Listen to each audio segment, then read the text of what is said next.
Hi, I'm Johnny Dam, host of the Damage Report radio show. When I'm not falling in love with the First Amendment all over again, I like to sit back, relax, and rub my meat to the Barbecue Central show. And now your host, Greg Rempe. Go, Greg. Yeah, rub that meat. So to get that perfect barbecue, you use wood. Are you sure it's safe? Whatever. We put the lighter fluid on, strike the match, and... Oh! Should we call the fire department? That might be a good idea. Welcome to the Barbecue Central Show, the show where we talk about all things that are important in the world of barbecue. From big-name interviews with competitors on the barbecue circuit, grill manufacturers and pit makers, to advice on cooking brisket and ribs. You'll find it all right here on the Barbecue Central Show. Your host, Greg Rempe, is a backyard barbecue and grilling fanatic and loves to talk about his passion, which many of us share together. You can learn more about barbecue and grilling by visiting the website, thebbqcentral.com. Now, let's get in the smoke. Here's your program host, Greg Rempe. Hey, gang, welcome to another special edition of the Barbecue Central Show. Did you know that it is the show that talks about all things important to the world of barbecue and grilling? Is it too much up on me, Kevin? I can back it off a little bit. Send me a message. Let me know. We originate from the Rock and Roll Hall of Fame city of Cleveland, Ohio. Happy to have you aboard here on a Tuesday, as always. If you want to get in touch with the show, we can do that. 877-448-0433. Greg at thebbqcentralshow.com is the way to get in touch with the show. As I mentioned, this is the show that talks about all things important to the world of barbecue and grilling. So if you have a item that you would like to talk about, you're more than welcome to jump in here for the first segment, as well as a number of other segments if you want to. This show is for you as much as it is for me. Hey, look who made it into the chat room. It's Sapo. What's up with Texas, Sapo? Thanks for joining us tonight, live and in person. Surfing Sapo, everybody. Legend, video legend. Mostly from the Barbecue Central forum. He's a big fisherman, too. Sapo, happy to have you, buddy. Welcome into the show. 877-448-0433. Greg at thebbqcentralshow.com is the contact information, as I just said before. Here's what's happening on the show tonight, in case you were wondering if you didn't sign up for the newsletter. You can go ahead and do that, by the way. Go to the Barbecue Central Radio Network homepage, and then on the link on the bottom right side, I believe it says newsletter. Type in your email address. That's the most important part. You don't have to fill in anything else, I don't think. Maybe your name and an email address, but everything else is optional. And you will get a heads up on what's happening during the show. You can also follow me on Twitter at thebbqcentralshow.com. You can also find me on Facebook. Just my name, Greg Rempe. Friend me up. I'll friend you back, swear to God. Here's what's happening tonight. Coming up in about 11 minutes from now, we're going to be joined by a first-timer to the Barbecue Central radio show, Jungle. He is a big-time competitor out there on the circuit. I believe he does multiple sanctioning bodies as well, which is something that I always appreciate and enjoy. Bubba Latimer from Bub-Ba-Q. And once you do some Google searching on the name Bubba-Q, you realize that it's probably not the most original name ever when it comes just to barbecue in general. Bubba, barbecue, redneck, they all kind of want to seam together very easily. So there's a number of there's a Bubba's Q restaurant in Westlake, Ohio, which is due east of downtown about 10 miles, for crying out loud. But that's not what we're talking about. We're talking about Bubba Latimer. He has been on television a number of different times. He has his wife cook with him. She's always hanging around him as well. So very excited to be talking to Bubba tonight. Bubba's pretty much going to own the first hour. We'll be talking about a lot of competition stuff first segment, and then during the second segment, we're going to be doing a little bit more, switch it up a little bit, and talk about restaurant, because Bubba owns 2 restaurants in Georgia, too. 2 restaurants, that's a little redundant. He owns 2 barbecue restaurants in Georgia, as well as everything that he does on the competition scene. So that's going to be very interesting, getting some competition talk with Bubba, but then turning it around and seeing what the business of barbecue is like. How many times have I said it before? Backyard warriors. Everybody loves your stuff. Inevitably, people are saying, man, you should just open a restaurant regardless of where you at. Georgia, definitely a little bit more environmentally friendly when it comes to having barbecue year-round. Some people do it. I mean, they like to have barbecue year-round. I just never think that it would be a great idea to have a full-time barbecue restaurant here in the Rock and Roll Hall of Fame city of Cleveland.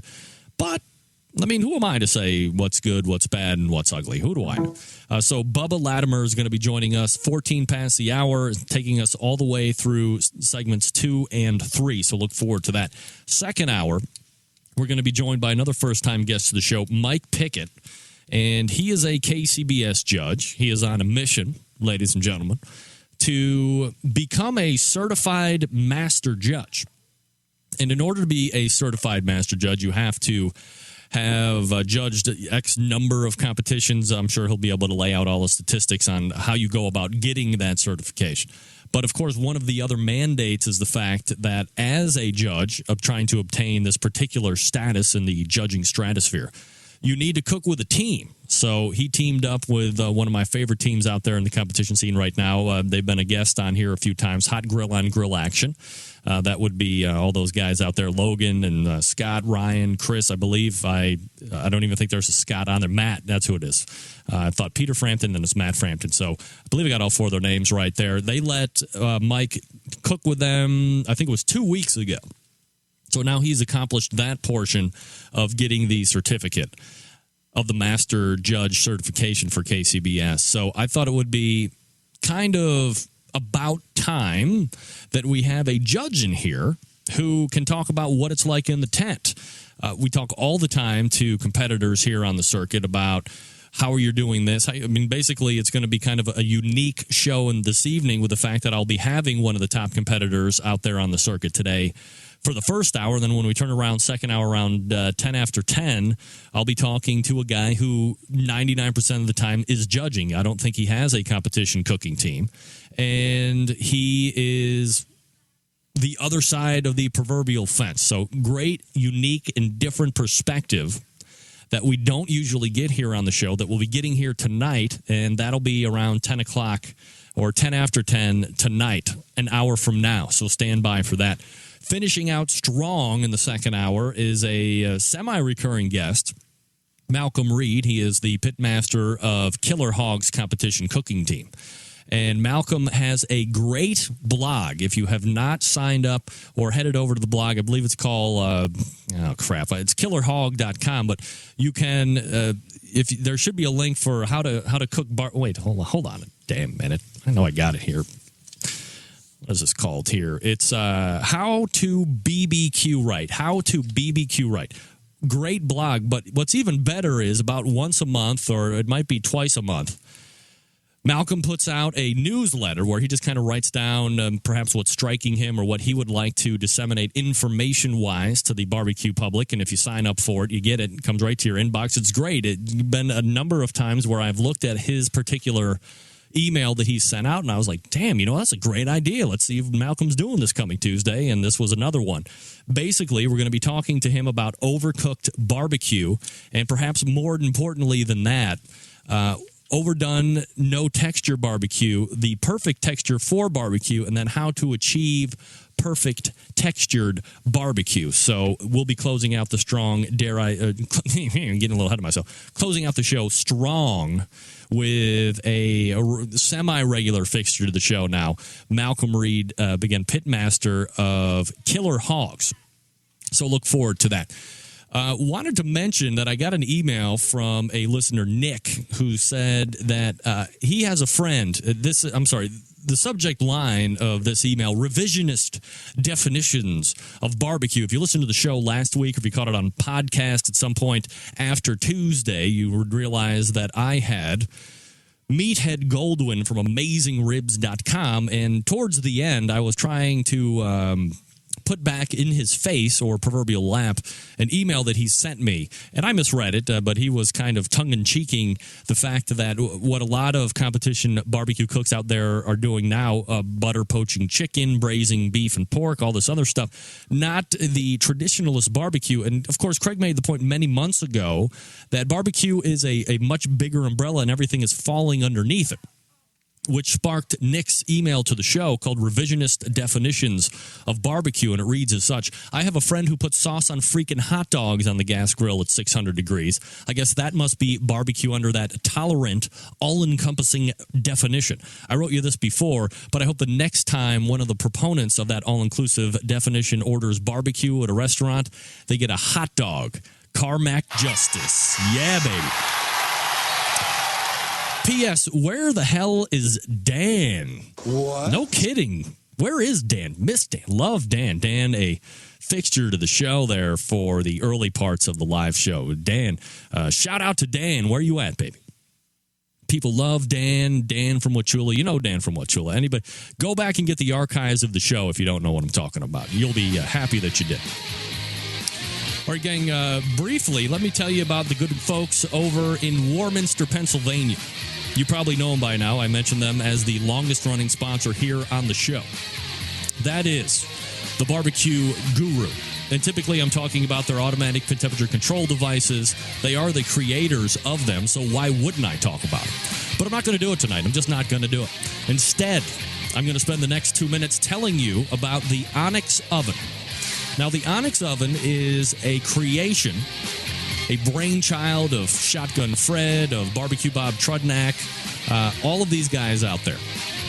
And let's say that you're a backyard warrior like me and you've thought about getting into some type of catering around the neighborhood or for doing something around your general neighborhood.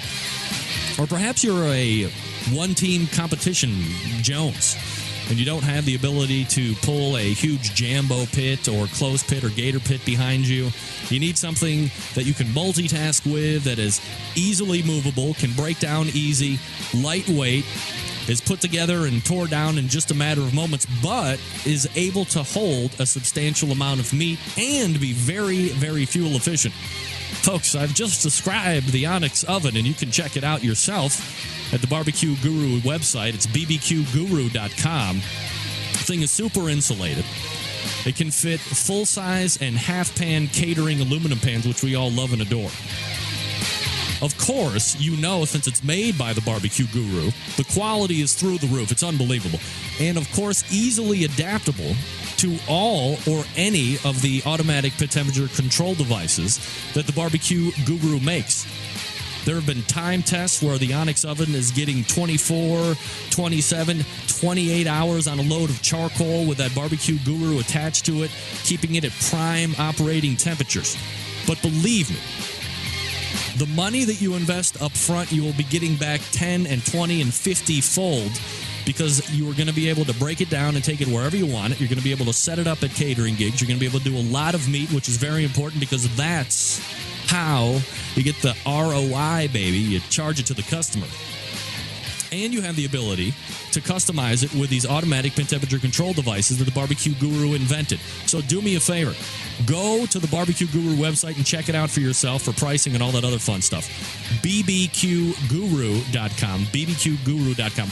Also, you can dial them up and talk to them ear to ear if you want. Ask for Bob. Push sales when you call in 800-288-GURU. 800-288-GURU. And you can talk to them ear to ear and get the lowdown on the Onyx Oven. First one to buy it wins free sauce for me. How about that? All right, we're going to chase down Bubba Latimer right after this. Stick around. Be right back. Broadcasting live from the Barbecue Central Radio Network studios in Cleveland, Ohio. You're listening to the Barbecue Central Radio Show. Once again, here's your host, Greg Rempe.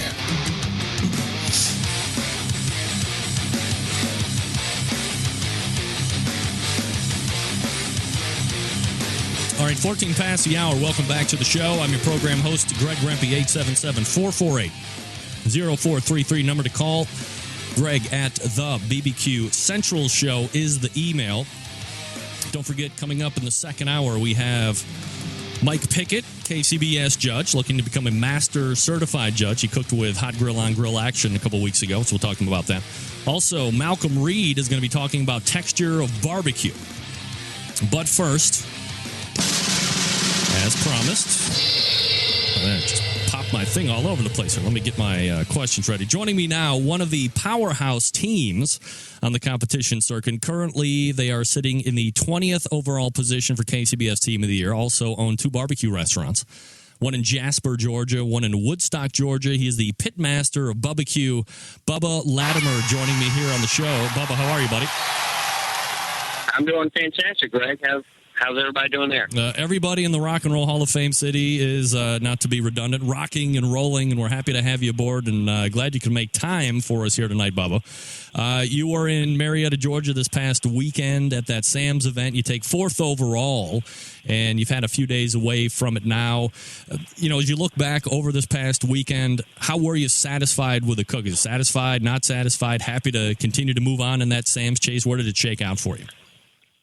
Well, I'm extremely satisfied to move on. One of the things that I found out about this cook is it was a very different cook than any other cook that I've ever done. And what I mean by that is, myself or any of these other competitors, we go out to these contests, and we all want to do well. And if you don't do well, you just don't do well. But for this type of series that is going on, you have to place well to advance. So for me, all I wanted to do was make a top 6 position, and probably just like anybody else. And my focus wasn't necessarily to win the contest this weekend, but it was, we made it in, and I'm grateful to move on. And unfortunately, the other teams that didn't make it, that's just the way it is. Bubba, I wonder, because of the nature of this contest, like you said, do you feel any added pressure to perform relatively better than you would going out because of the stakes? I mean, you win this whole thing, it's not a bad cash prize, nothing to sneeze at. No, the money involved is great. I think there's bigger pictures there to think about with the whole series. But as far as the pressure itself of the cooking, I didn't think it would be anything different, but there is an added pressure there because if you don't make that top tier, you're out of the series. So I definitely mentally, I think Saturday morning is when it kind of hit that, this really is it. And if we don't perform well this weekend, then we're out. So I definitely would say anybody else that is cooking in any more of the contest to qualify, definitely put your best game on. Bubba Latimer joining us here on the show. The website, by the way, and get your pencils out for this one, it's Bub-Ba-Q.com, Bubba-Q.com if you want to check that out. So we look at your categories, Bubba, from this past weekend. You placed 13th in chicken, 2 top 10 calls with 2nd in ribs, which was obviously very good, 8th in brisket, and then an 18th in pork as well. So with 2 top 10 calls, 2 categories that finished out of the top 10, the ones that finished in the top 10, did you feel that they turned out very well? And I mean, how satisfied were you with your turn-ins overall? I was real satisfied with my chicken, my ribs, and my brisket. I was really kind of surprised on my chicken. My ribs I've kind of been working on, and I've had those dialed in lately pretty well. My brisket is, last year I was almost untouchable, and I'm kind of lagging in it some this year. I've kind of been across the board in it. My pork this weekend, I actually agree with the standings on it. I didn't think it was the best pork that I've ever turned in. But, it got us through. So as far as turn-ins are concerned, Bubba, and I love asking people, especially competitors that I haven't had on the show before, because usually if you've been on the show once or twice, I've at least asked it to you. But and this might sound like a weird question, but everybody seems to have a different answer. Before you were running your turn-ins to the tent, do you taste them prior? My chicken and my ribs, I don't taste. I'm pretty consistent into it, and one of the things I look for, like with my chicken, I'm real consistent in what I do with there. and you just, you can't sample every piece of it, and each piece of chicken can be different from one to another. So I don't necessarily worry about that. My ribs, I typically look more for, I'm trying to think, taste, presentation, texture, on how the tenderness and texture is going to be on those. Again, my flavor profile is pretty much the same. Pork and brisket, you really have to taste those things because they come out different every weekend. It doesn't matter if you're using the same injections, the same rubs on a constant basis. Meats themselves are different, and so you just need to taste them. If you need to add to it, do whatever you can and try and get that optimal flavor that you're looking for. Bubba Latimer joining us here on the show. Bubba, so as you look back, we're just kind of finishing out the month of August, so we're 8 months into 2011. How's the year gone for you? Overall, I'm real happy with the way the year has gone. I cook both KCBS and FBA events. I've been fortunate to have success in both sanctioning bodies. I really don't have any complaints, other than, the 2 DQs that I've had in a month. And I can't blame anybody about that but myself. But all in all, we've been in the game all year long, and that's just my goal when I go out. I want to win contests by all means, but I know that I can't win them all, and if I can turn in a consistently good product, then eventually it hits. Bubba Latimer joining us here on the show. All right, Bubba, so for the people that might not know you, let's go ahead and back up a little bit here since we have time. For those that aren't familiar with Bubba-Q, you, your wife Shannon, how did you get into this whole barbecue deal? Was barbecue something that was just, in your family when you were growing up, and it's something that you just got into down the road, or perhaps was it not around you and this is something you just happened into later in life? Well, it really is something that happened later in life. I've always enjoyed the grilling and the smoking aspect of it. How I got into the business itself, I had another company where I dealt with the food service industry, and during that, I thought that I would like to have a restaurant, and if I ever did anything, it would be barbecue. And literally what happened, a customer of ours that we dealt with had a location. They moved down the road, and I went and looked at it. 2 hours later, told my wife, hey, guess what? This is what we're going to do. So that was November of 2004. We opened up our first restaurant in Jasper, and it really was just kind of one of these things where I said, hey, we're going to do this, and we sink or swim. And then somehow or another, I ended up talking to people that were in the contest part of the barbecue world. Went out, a guy asked me to come cook with him one weekend. I went and spent Saturday with him. Called my wife and told her, hey, we're going to go spend a bunch more money. And 2 weeks later did my first contest. And the first contest I did was in May of 2006 and won that, which is the worst thing in the world that could have happened to me because hook, line, and sinker. And 5 years later and several $100,000 and tens of thousands of miles, here we are today. When you made that initial purchase, since you've been competing for 5 years, what did you buy for a cooker at that point?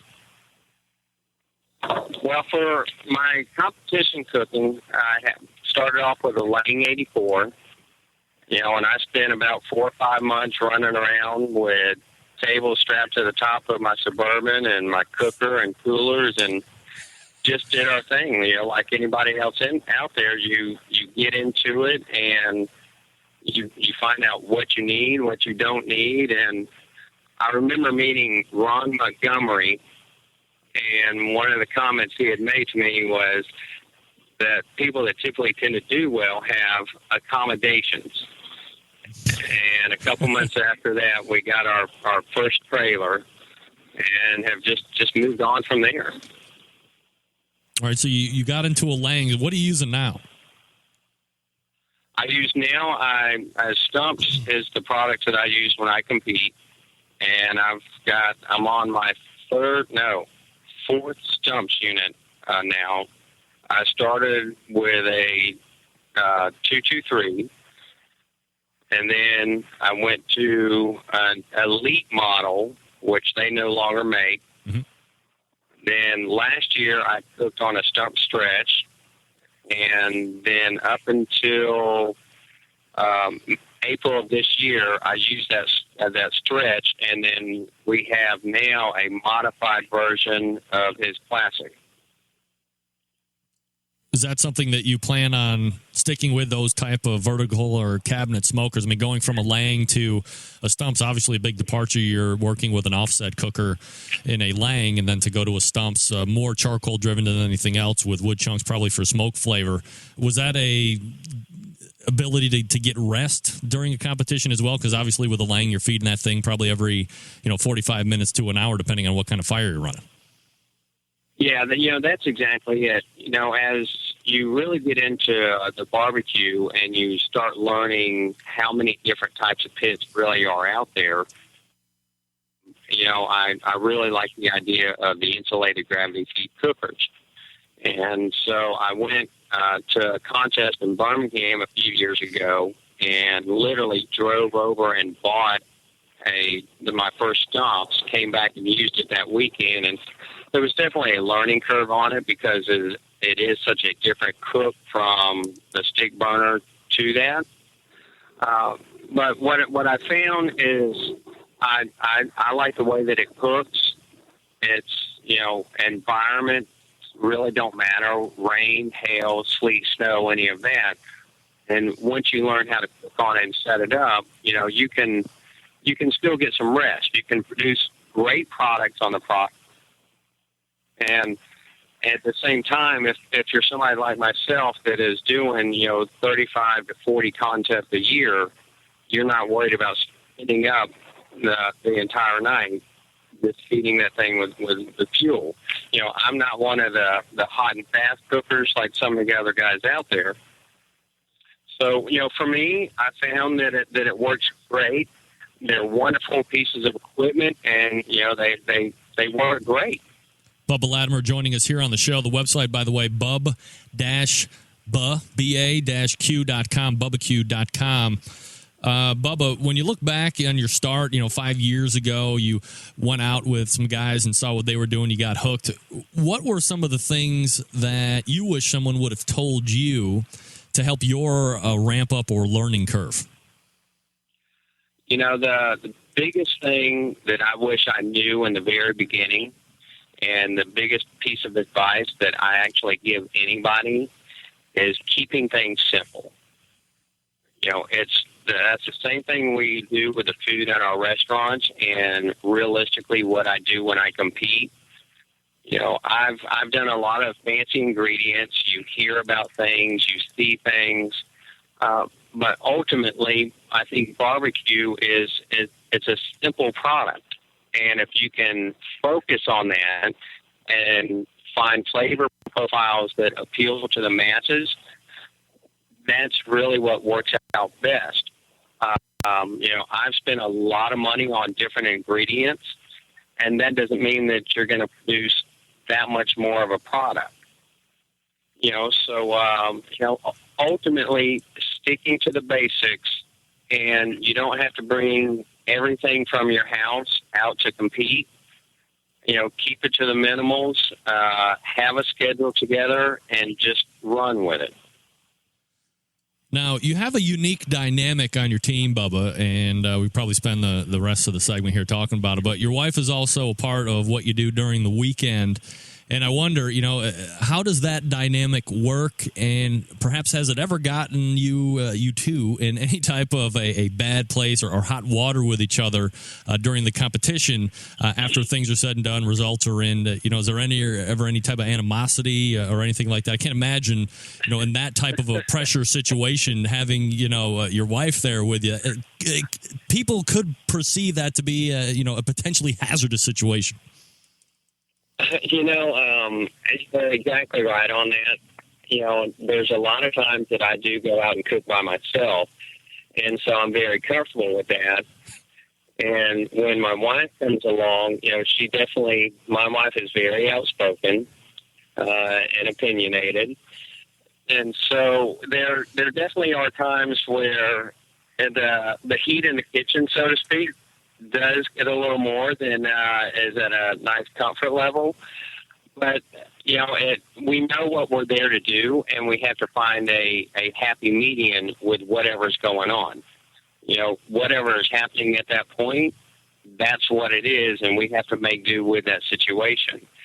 But I can kind of be a hard ass sometimes, and, she's trying to do what she can to help, and she does a great job. I mean, she does have great ideas. She just saved my ass on the Ultimate Barbecue Showdown a couple months ago, and she'll never let me live that one down, that's for sure.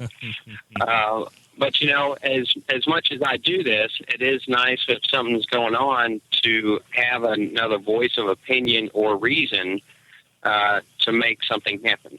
I was going to say, because, and you mentioned that you do compete from time to time by yourself. I've asked Rod Gray the same type of a question, and he'll do cooks by himself throughout the year without his wife, Sherry. But he says that when she is with him, he has better overall cooks when Sherry accompanies him. Do you find that, you have a better overall cook when your wife is with you, or are you able to put them, string them consistently together regardless of if you're Bubba by himself or Bubba with wife?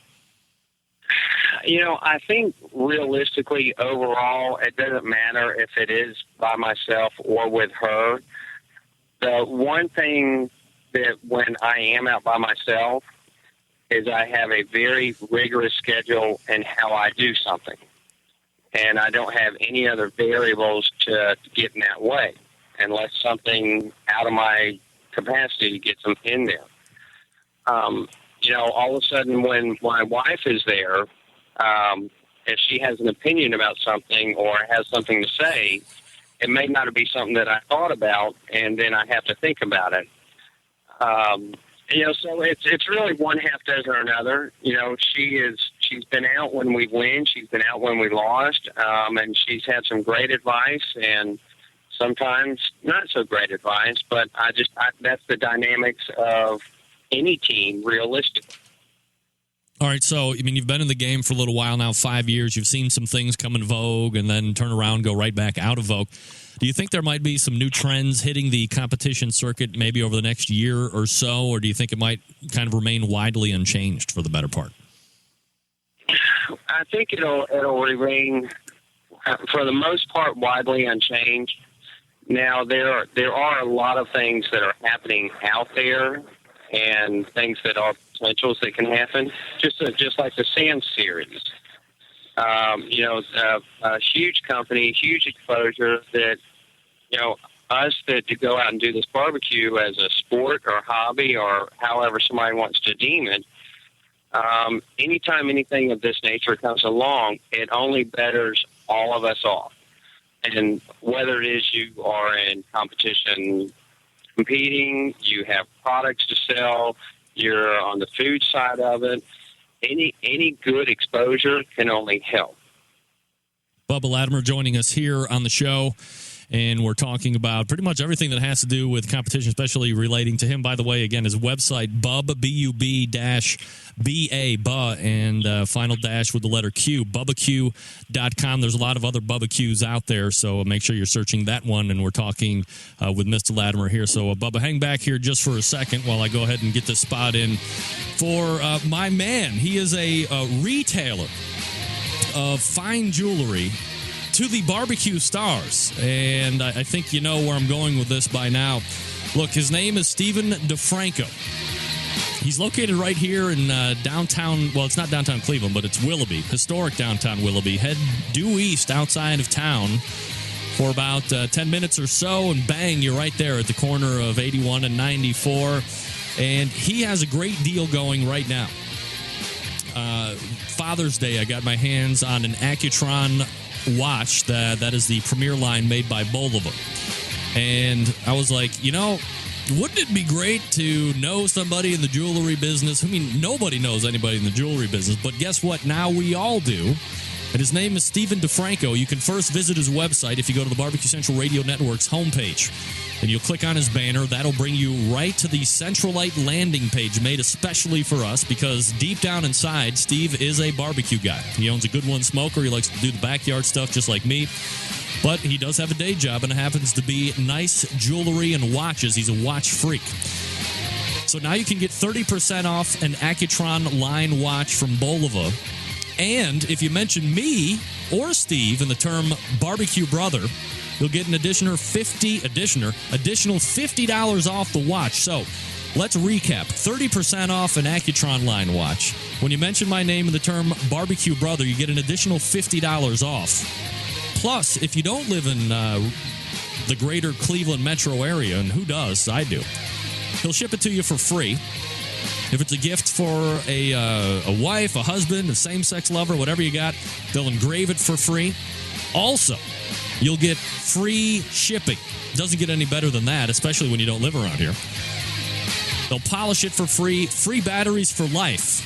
If your battery runs out, just send it back in. They'll replace it for free. It doesn't get any better than that. It's customer service extraordinaire. So go ahead to the Barbecue Central Radio Network's homepage, click on the Stephen DeFranco Jeweler, and then go to the Accutron line of Bulova watches. Peruse them. Buy one for yourself, buy one for your wife, or whoever you got. And save 30% off instantly. It doesn't get better than that. And then use my name and the term barbecue brother, get $50 off that. When was the last time you could say my name and get $50 off of anything? Usually you mention my name in public and people want to punch you in the face. So forget about it. No punches in the face, just savings in the pocketbook. Stephen DeFranco, DIFRANCO. StephenDeFranco.com. Peruse, save 30%, get an additional $50 off. And don't forget, use the term barbecue brother to do that. All right, we're going to pick back up here with Mr. Latimer. Finish up here with the competition talk. Where's my question? Oh, jeez. Oh, right. Advice on cooking brisket and ribs. And the only host willing to share his honest opinion on all things important in the world of barbecue. It's the Barbecue Central Show. Now, obviously out of practice, I'm talking over my own bumper music for crying out loud. All right, we bring Bubba back up. Apologize for that, Bubba.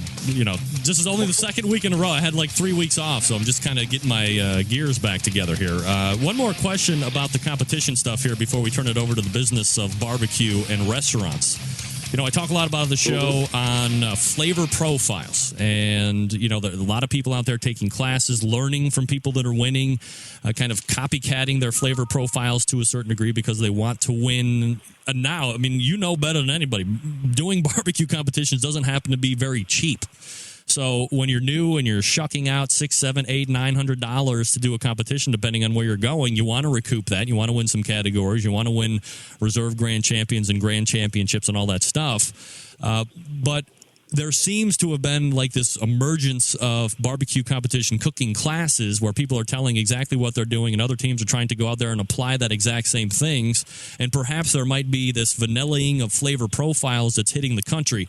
A, do you agree with that at all? And B, perhaps more importantly, how did you devise your flavor profiles to kind of stick out and stand out? Well, the first part of that question, I do agree with people doing classes. Anybody that's interested in it and wants to learn, there's a lot of information, but there's nothing like hands-on. But one of the things about classes is because I show you something does not necessarily mean that you can copy exactly what I do. One of the things that I don't think I can show you or any other teacher is the exact feel for my food at that present time. And that's just a hard thing to do. I have a guy that works for me that I've been training for over a year now to go out and cook. And as much as he is doing like I do, it's not going to necessarily be 100% of what I do. I do agree with it. And if you have somebody that can go out and teach and try and explain what they do, I mean, I can hand you a bottle of rub, I can hand you some sauce, and I can tell you what to do, but you also need to have a feel for cooking and how to get something done and bring it out for presentation. And, you know, if something just doesn't work out, what do you do to recover from that, to make something happen? And that comes with the experience. So that does come with experience. You know, the guys that only cook a couple of times a year, I do think that they're going to struggle for the most part from those that are out on a regular basis. You know, consistency means more than anything out there, and if you are cooking constantly, you have a routine, you know what's going to happen, or have an idea of what's going to happen, and that really does come into experience, and that is a big key and advantage that some of us have over some of the other people. Bubba Latimer joining us here on the show. Bub-Ba-Q.com, the website, Bubba-Q.com. By the way, Bubba, Mo Kason saying, "What's up?" Mo Kason checking. Hey, Mo. Mo, where you at, brother? Where you at, big boy? Where you at, big boy? Come on the show. Come on, you got to do the show. Anyway, so, Bubba, let me ask you this. And you made mention, so I didn't know if I was going to actually ask this or not, but since you made mention that you cook lower than, you know, probably the majority of people that are out there, you know, doing it as much as you do. A lot of power cookers out there cooking the hot and fast.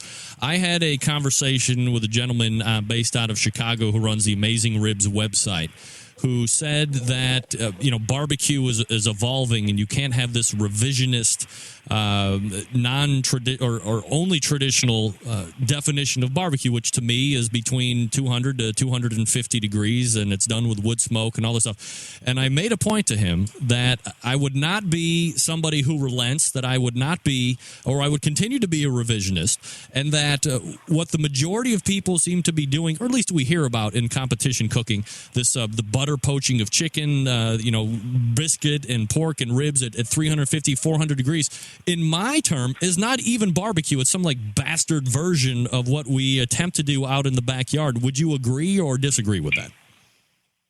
I kind of disagree with that, you know, and the reason being, we all have different perceptions of what something should be. You know, if you want to say that I'm more of a purist and we tend to go the low and slow method, then that's what you say. But in the last several years, and I guess if anybody wants to attribute anything to the power cooking, you know, I think Myron pretty much started that whole thing and has had a lot of success. And there's a lot of other teams that have had great success with it as well. You know, I mean, you've got Tuffy, Mike Davis, just to name a couple right off the top of my head. You know, Trigg, I mean, these guys have turned that into a way that they can cook, and obviously they're putting out a great product. You know, we also, you know, if something has happened at the restaurant and something's happened, you know, we've power cooked there. I've had to power cook in my Stumps cookers before because of something that happened out there. I still think that you can still produce a great product, plus meat products themselves have changed over the last 15, 20 years.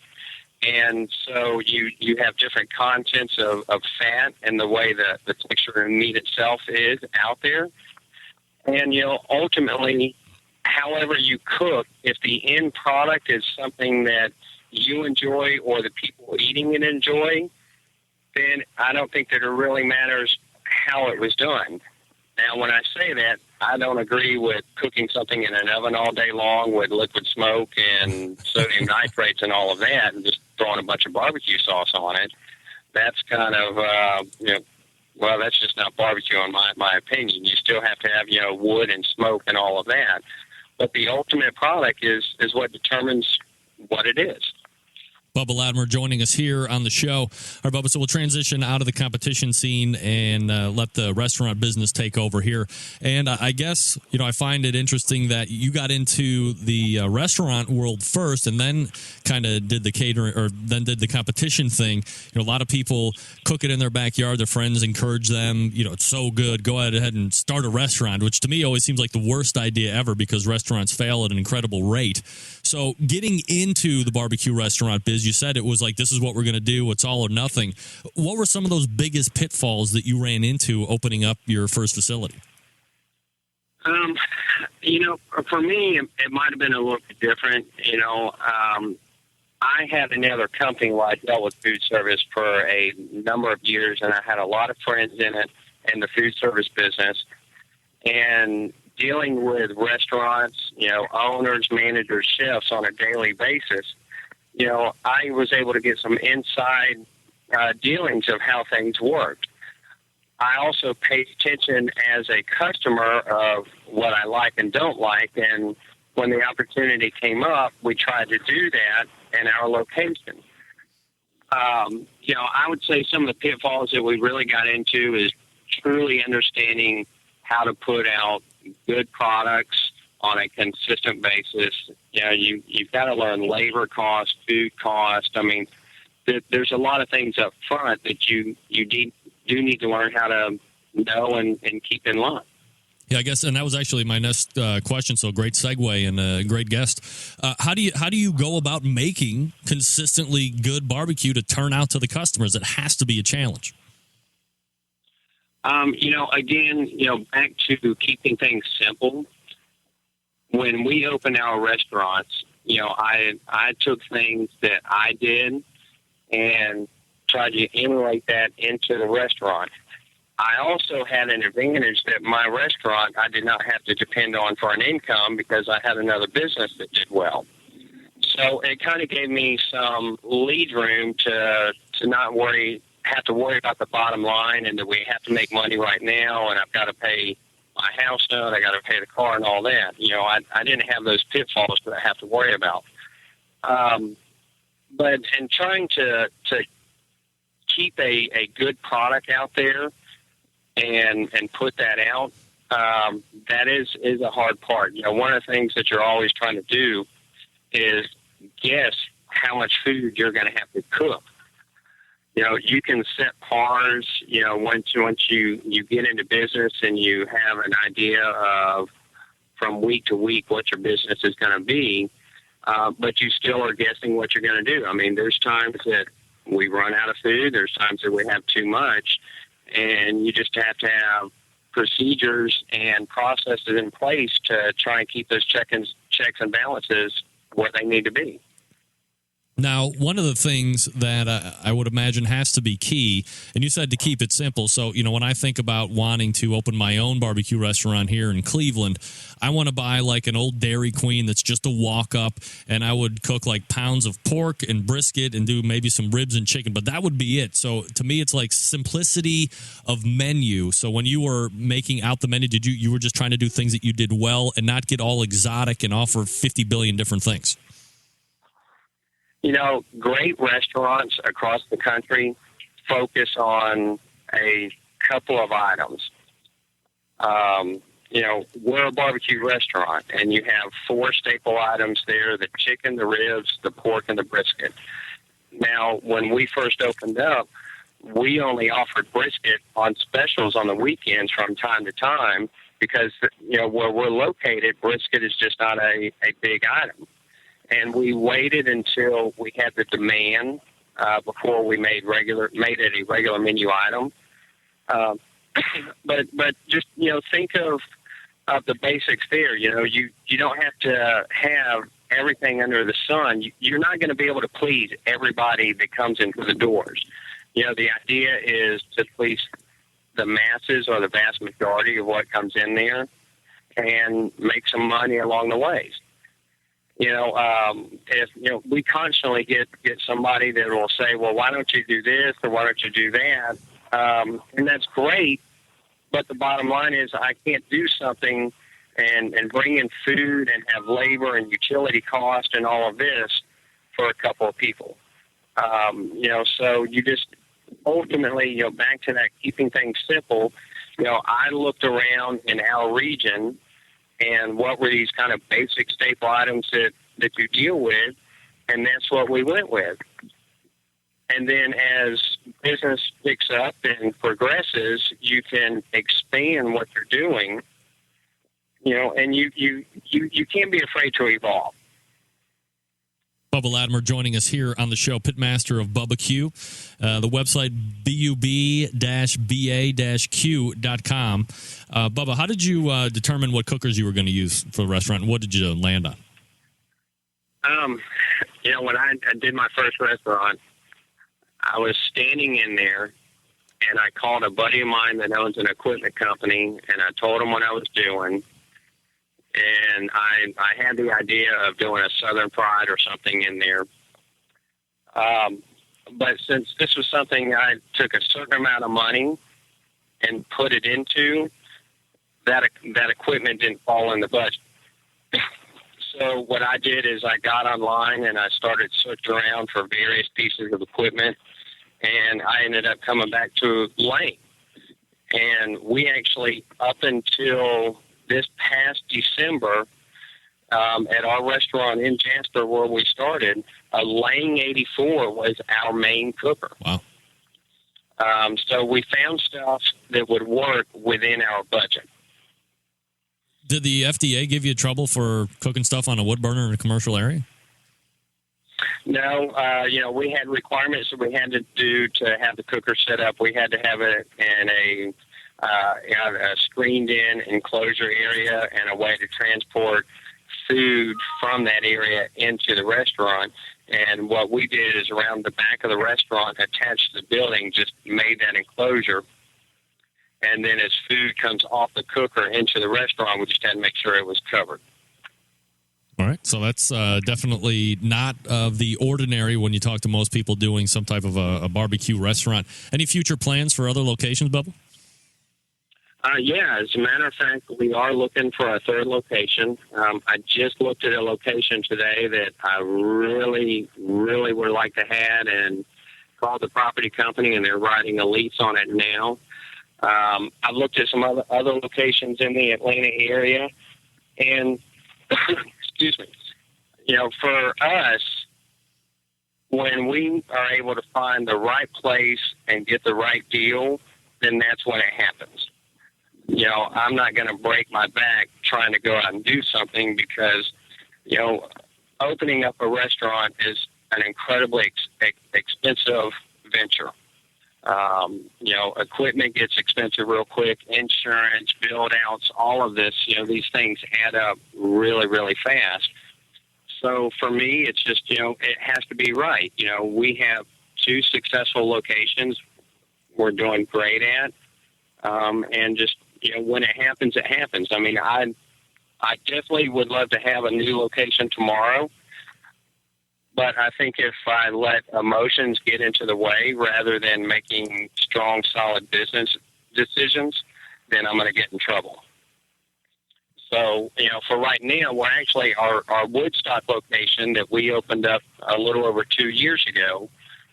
We've got 3,700 square feet there.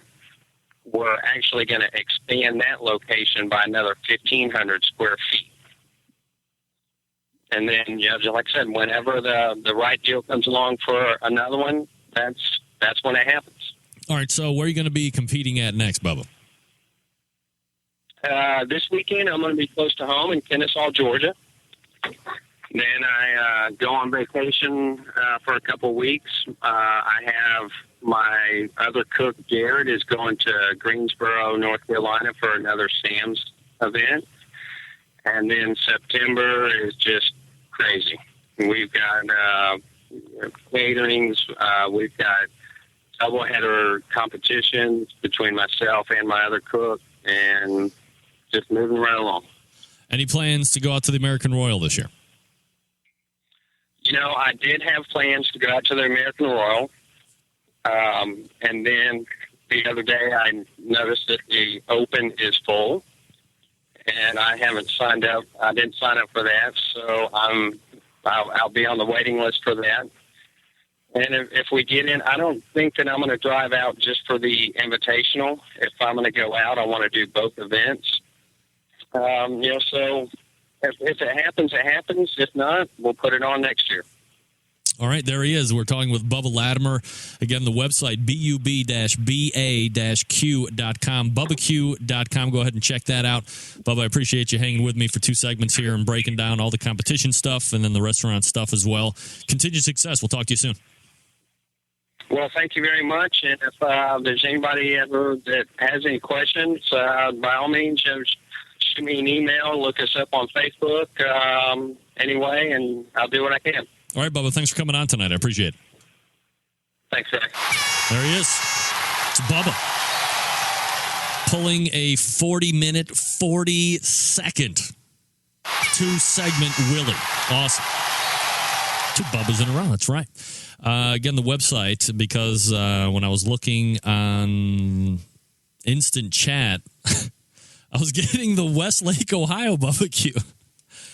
Al Bubba Baker's Bubba's Q. Not the same thing. Bubba-Q. BUB-BA-Q, as in the letter. BUB-BA-Q.com. That is his website, so many thanks to him. All right, let's go ahead and do the last read for the first hour.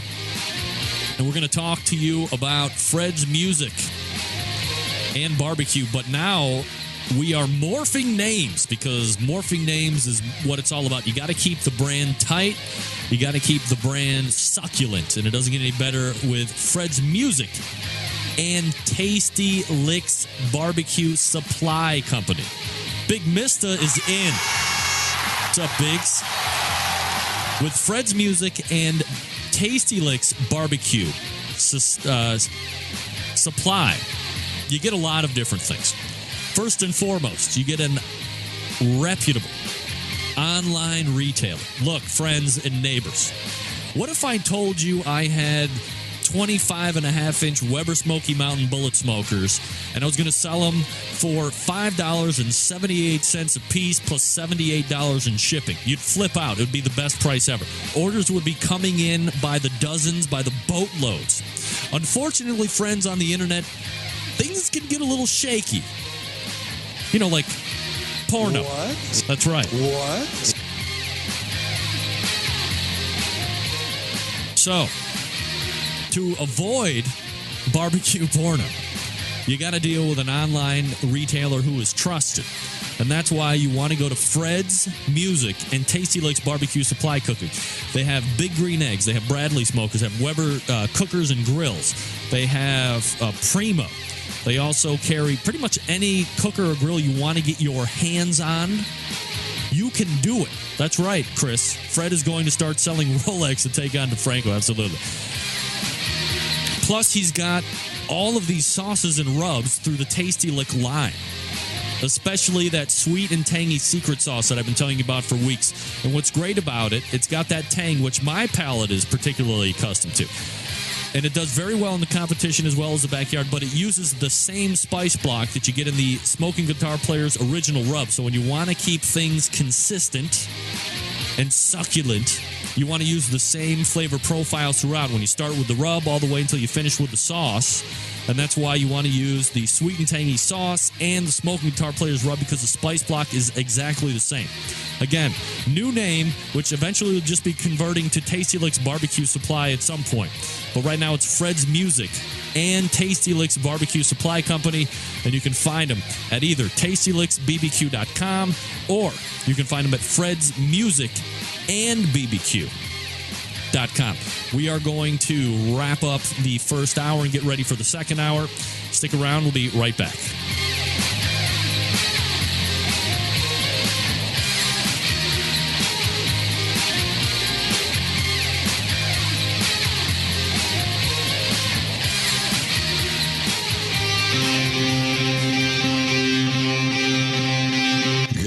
Smoke. Call 877-448-0433 to get on the air. Now, here's your host, Greg Rempe.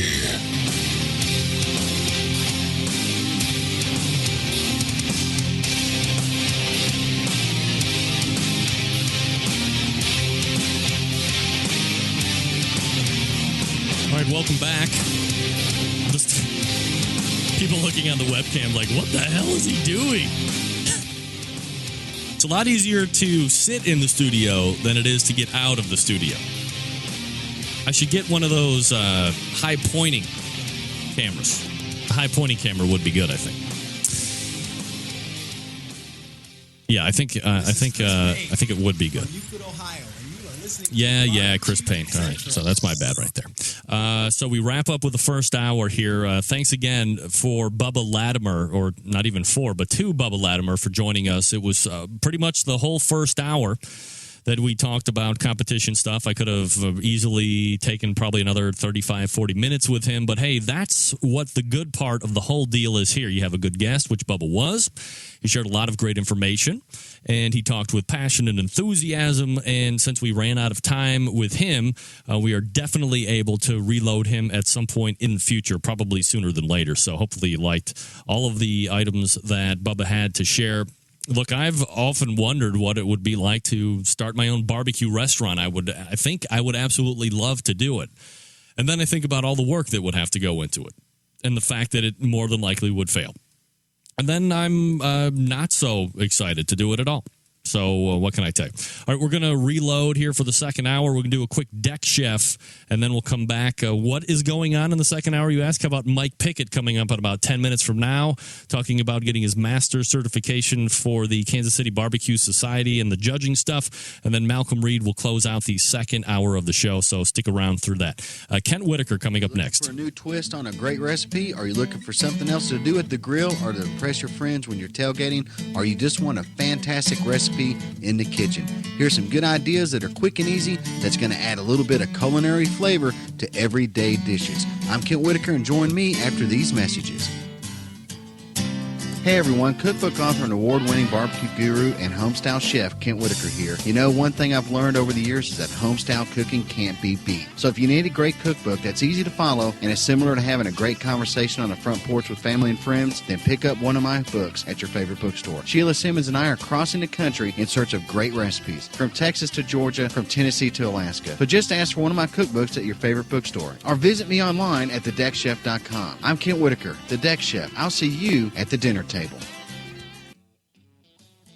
Got this question a couple of times doing some chef demos this year. How do you keep food on skewers from spinning around when you're grilling them? If you pick up the skewer, you know the food turns around or twists, and the skewer turns, but the food doesn't, so you have to end up kind of rolling them across the grate or twisting around with a fork. If you go to a Japanese steakhouse or a restaurant, a lot of these places use two skewers or skewers with flat edges. You can go out and buy these things, the flat edge ones, stainless steel or even bamboo, and you can even get skewers that are seasoned that are made out of wood. There's a lot of great ways you can do this, but if you only have some of those small, inexpensive wood skewers, here's all you have to do. First, just like normal, soak them in some water. That way it's going to protect them when they're on the grill, and then use two skewers to do your kebabs. So you got a row of shrimp, two skewers, hold them together side by side. That way you pick them up, nothing can have a chance to rotate because it's held by two skewers. Leave a little space in between them, just flip them over, and they're good to go. Works great with meatballs, kebabs, whatever you're cooking on a grill, and it keeps all of that stuff on the skewer, so all you have to do is turn it one time when you're cooking. There's a lot of great recipes like this online at thedeckchef.com.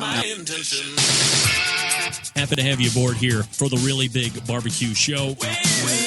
We cook because we have to, and we grill because we want to.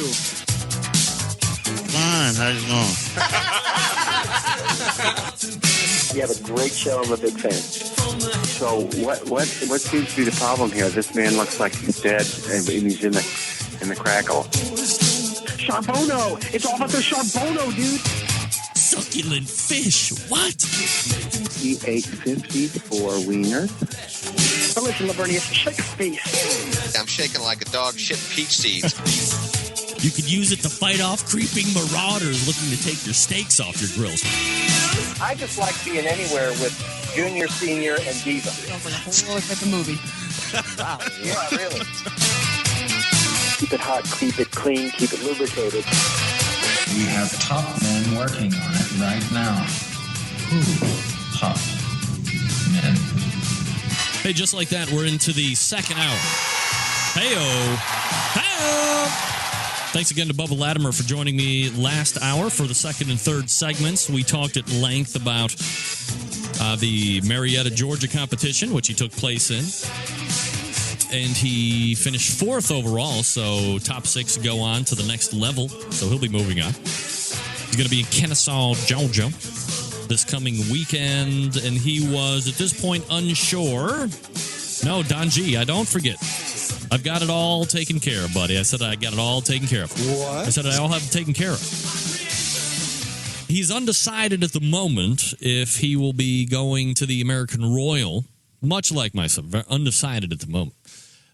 Actually, work is deciding that for me. But if he is able to get in to the Open portion, maybe I didn't know that the Open has a cutoff.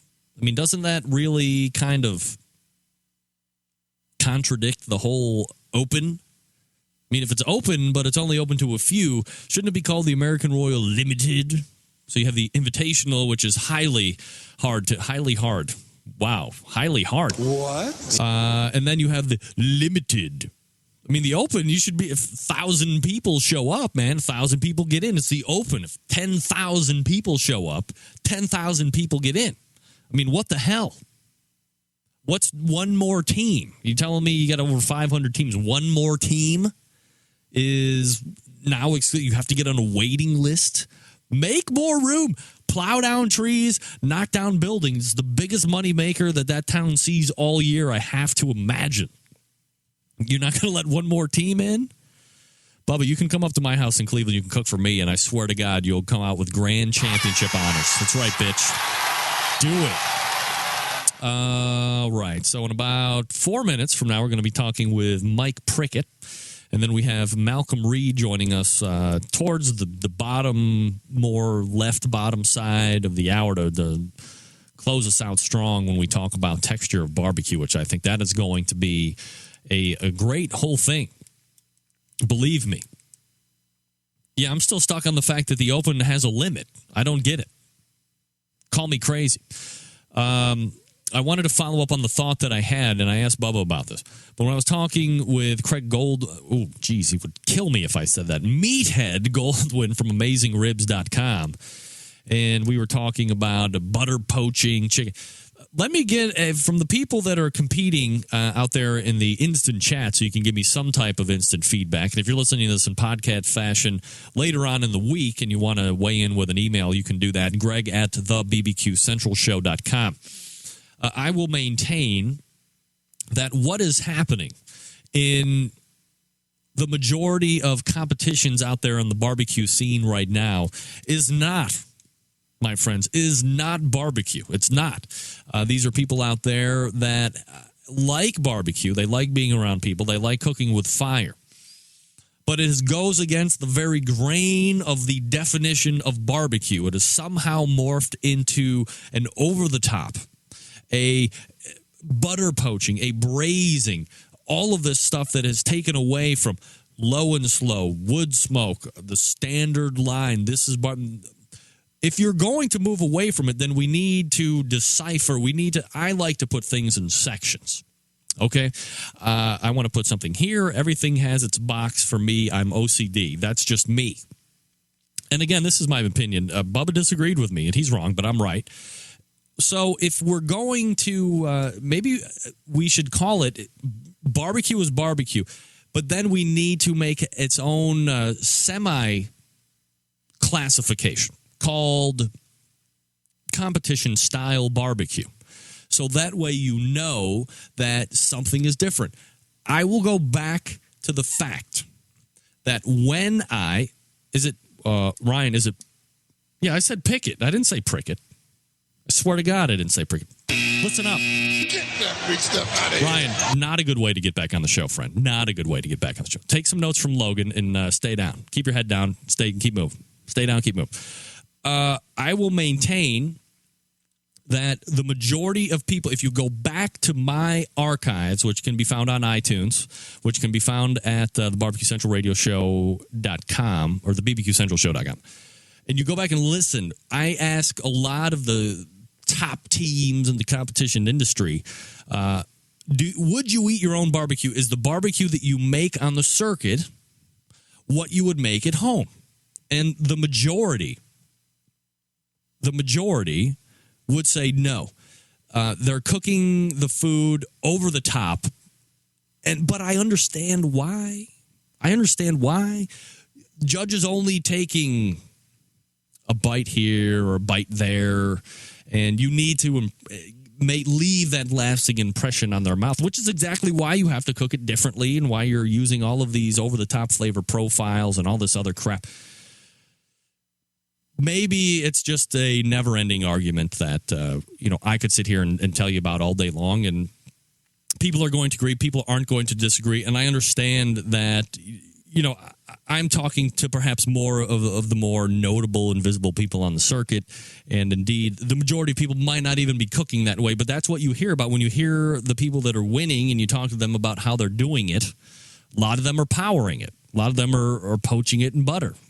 So I'm just talking about, those people. Are they going against the traditional ways? So if that's what you consider barbecue, then that's fine. I'm just saying that we need to make another stratification. I don't even think that's correct English.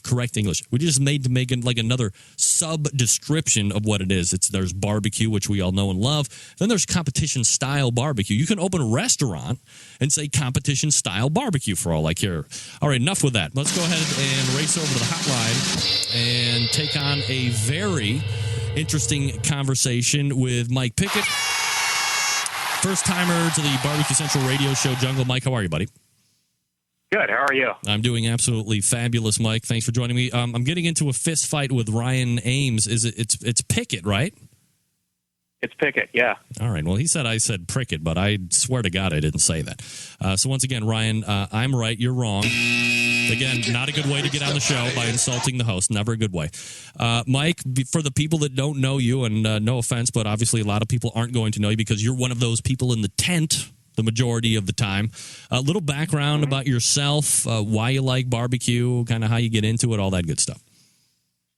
Well, first thing I want to do is use the line from the Jerk with Steve Martin. I was born a poor white child, but what? You've never seen the Jerk? Oh, of course I have. But anyway, I was reading in the newspaper one day where there's this barbecue class. So wow, that sounds like fun. I like to cook, so I'll sign up for that. So I took the class and did my first contest and really fell in love with barbecue. And me being the person that I am, I tend to, before I raise my right hand and I'm not allowed to talk to the contestants, walk around and talk to them. And that's how I met the guys on Hot Grill and Grill Action. So I've known them for a couple of years. But I truly, truly, truly love all aspects of barbecue. I wouldn't spend as much time every year doing this if I didn't. How many competitions you say you're doing in the course of a year? Oh, geez, probably 10 to 15.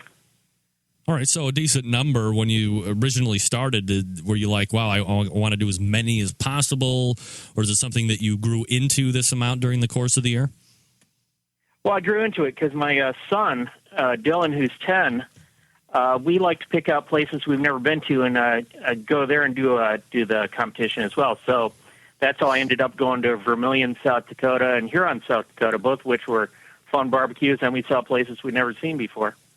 What do you think, aside from those two locations, some of the more majestic, or are there some locations that are really widely considered to be like meccas of barbecue that you were trying to get out to, or are they on a bucket list of sorts to judge?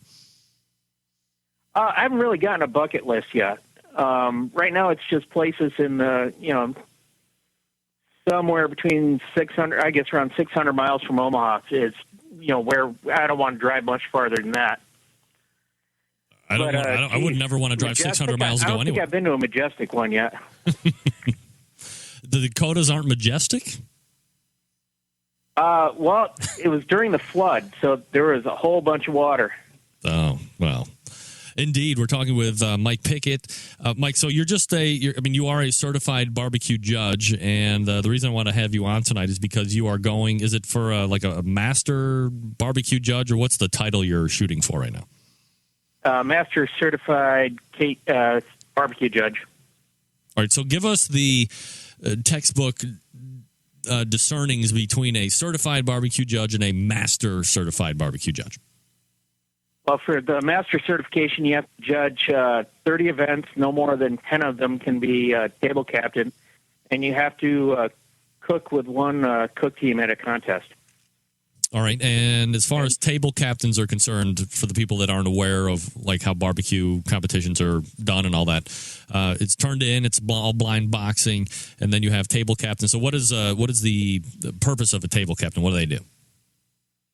Table captain is first line defense for spotting potential errors in the food, like the wrong kind of vegetable or over saucing or that kind of thing. They'll notice it first.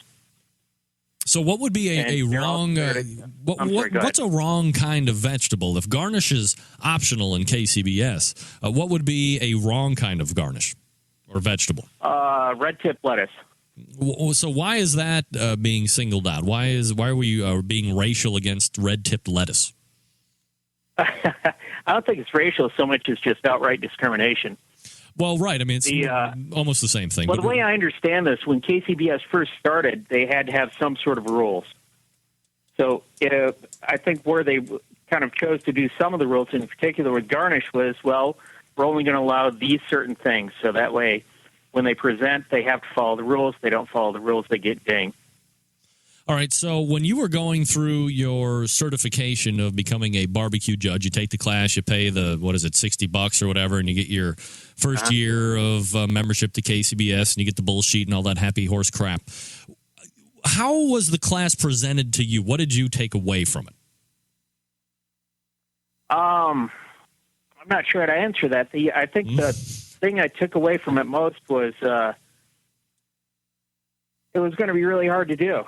Like I tell new judges, the very first contest that you judge is going to be the hardest one you ever do in your life. Because you've got all these rules rattling around your head, and you're really concerned about everything going on, and you want to be the best possible judge. Take 20 minutes to make a 30-second decision. Do the noobs, the new judges, are they being told what to do by the more seasoned veterans of the judging categories? Absolutely. Now, isn't that immediately going against the grain of being a judge? If I'm new and I'm sitting down at a table full of experienced judges, and my palate is telling me one thing, and I'm trying to apply whatever I learned in class 3 weeks prior, and then the more educated, more experienced judges are telling me how I need to score it, isn't that some type of conflict of interest? Well, I think you're misunderstood what I was saying. I would never tell another person what score to give. But before the event, I would say, okay, if you've never judged brisket, this is how you test the brisket to see if it's done properly. If it's too thick, it's this. If it's too thin, it's that. I would give them hints that I've gotten over the past 3 years of judging, just to help them out. All right. One other thing I like to tell them is that there isn't anybody out there that's presenting food to the judges' table that is consciously doing bad food. So you really don't want to start out thinking, well, I'm going to give a 6 because that's middle of the road. You really want to think that these guys are going to present great food. So I really expect an 8. So when somebody opens a box, Mike, and now that you've done a number of competitions, when a box is opened, what grabs your attention? What makes you think right off the bat, okay, well, presentation is going to be high here. Obviously, you can't tell until you get your fingers and your mouth into it what the other two are going to be like. But just as far as aesthetically pleasing stuff, what do you like to see in the box? Well, that's difficult. I suppose that would depend on which particular box it was, pork, chicken, brisket, or ribs. We'll go down the line. There's only 4. Well, chicken, I suppose I would look for consistency. You want them all to look more or less the same size. I like, me personally, I like a nice clean sauce that on top of it, if there is a sauce at all. I don't want one that's, I guess, really doesn't look like they've taken a lot of time with the sauce.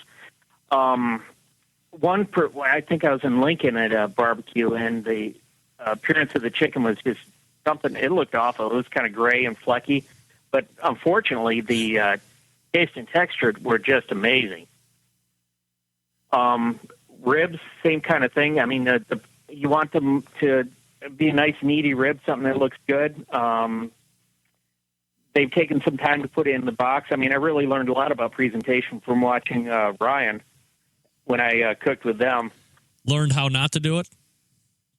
No, absolutely how to do it. He wanted me to put the green stuff in there, and I was hesitant because I was like, I've only ever looked at this. I haven't actually put it in a box before. Do you mind if I back you up for a second, Mike? I apologize.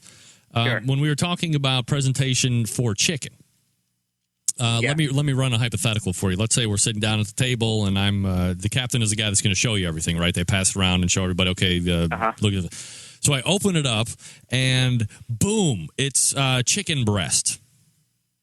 What's your initial reaction right off the bat? I like them. Just like that. Oh yeah, absolutely. If it was drumsticks, that would strike me as odd, because you don't see that very often. Okay, well, so it strikes you as odd, and you immediately want to start scoring down, or it strikes you as odd and you reserve judgment?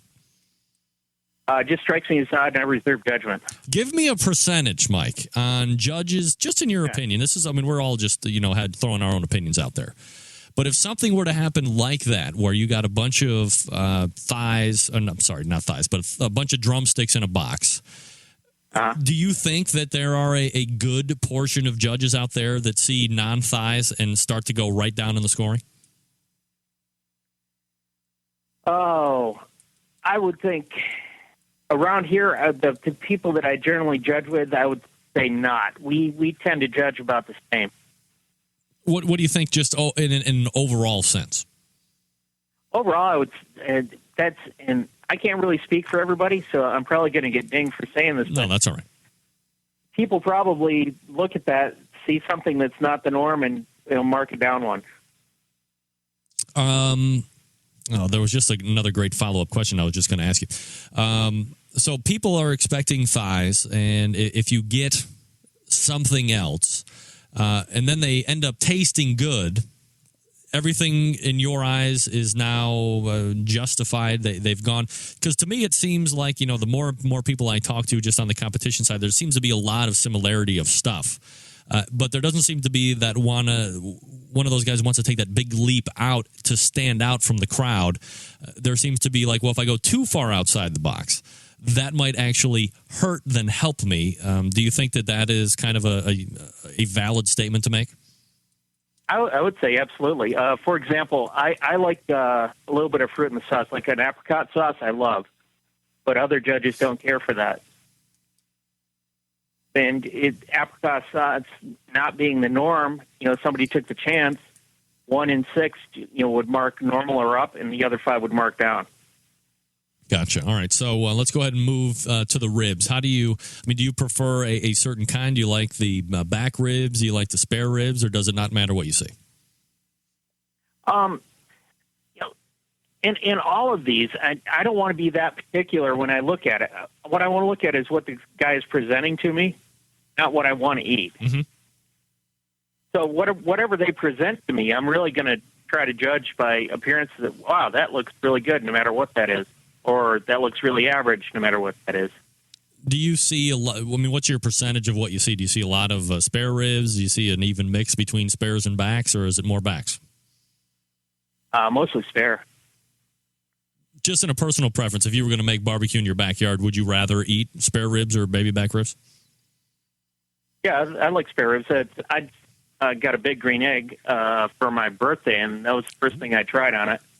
I love, I'm a big fan of spare ribs. St. Louis style. Hell, I'll even just put them on untrimmed at all, and I just eat the whole thing. Cut a huge rib off, and there's nothing better than a untrimmed rack of spares cooked excellently and succulently. We're talking with Mike Pickette about KCBS judging. He's on a mission to become master certified barbecue judge, and we're talking about just categories individually right now. We just got done with chicken and ribs.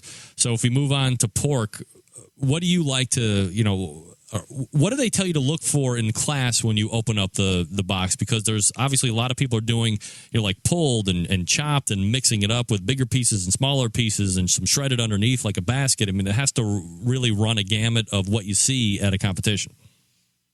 But one thing that they told us in class, and I always tell new judges, is they present more than one thing in the box, try to take at least one of each to taste. So if they make a point of putting some bark out and then another part where they pulled some pork and another part where they've got sliced pork, the guy obviously wants me to try all three, so I take all three. Do you prefer like money? Do you see a lot of this money muscle seems to get a lot of talk around competition circles, especially here on the show?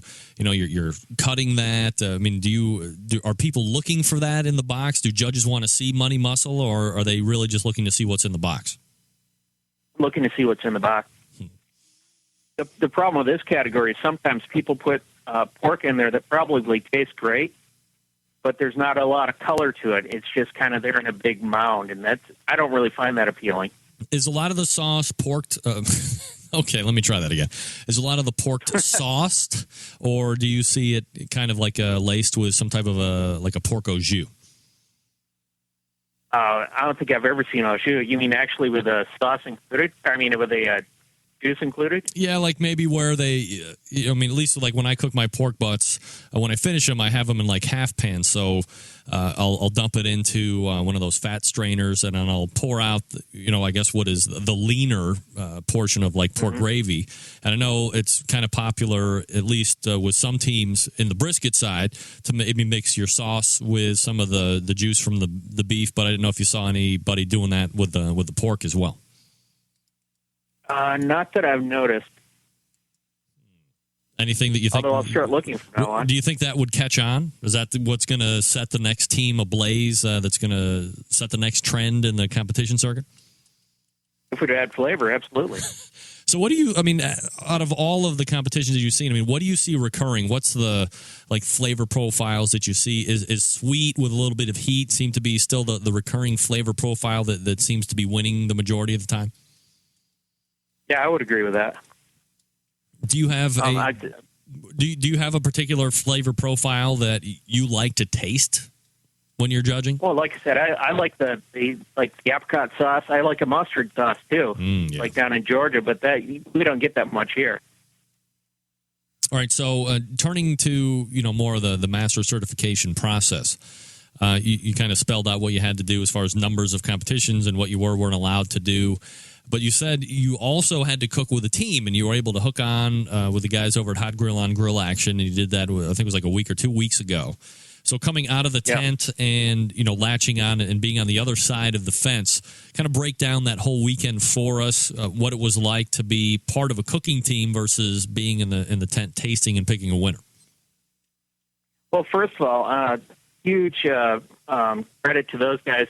Once they accepted me, and I promised, I wouldn't divulge any of their secrets, they let me see everything and let me help with everything and let me cook with everything. So I showed up just a little bit late after they set up, but I stayed and did everything else from then until the time that they took their awards. But back to your question, I learned a lot. Now that with the experience I've got from them, I can look at the food that I get as a judge and make a more informed decision.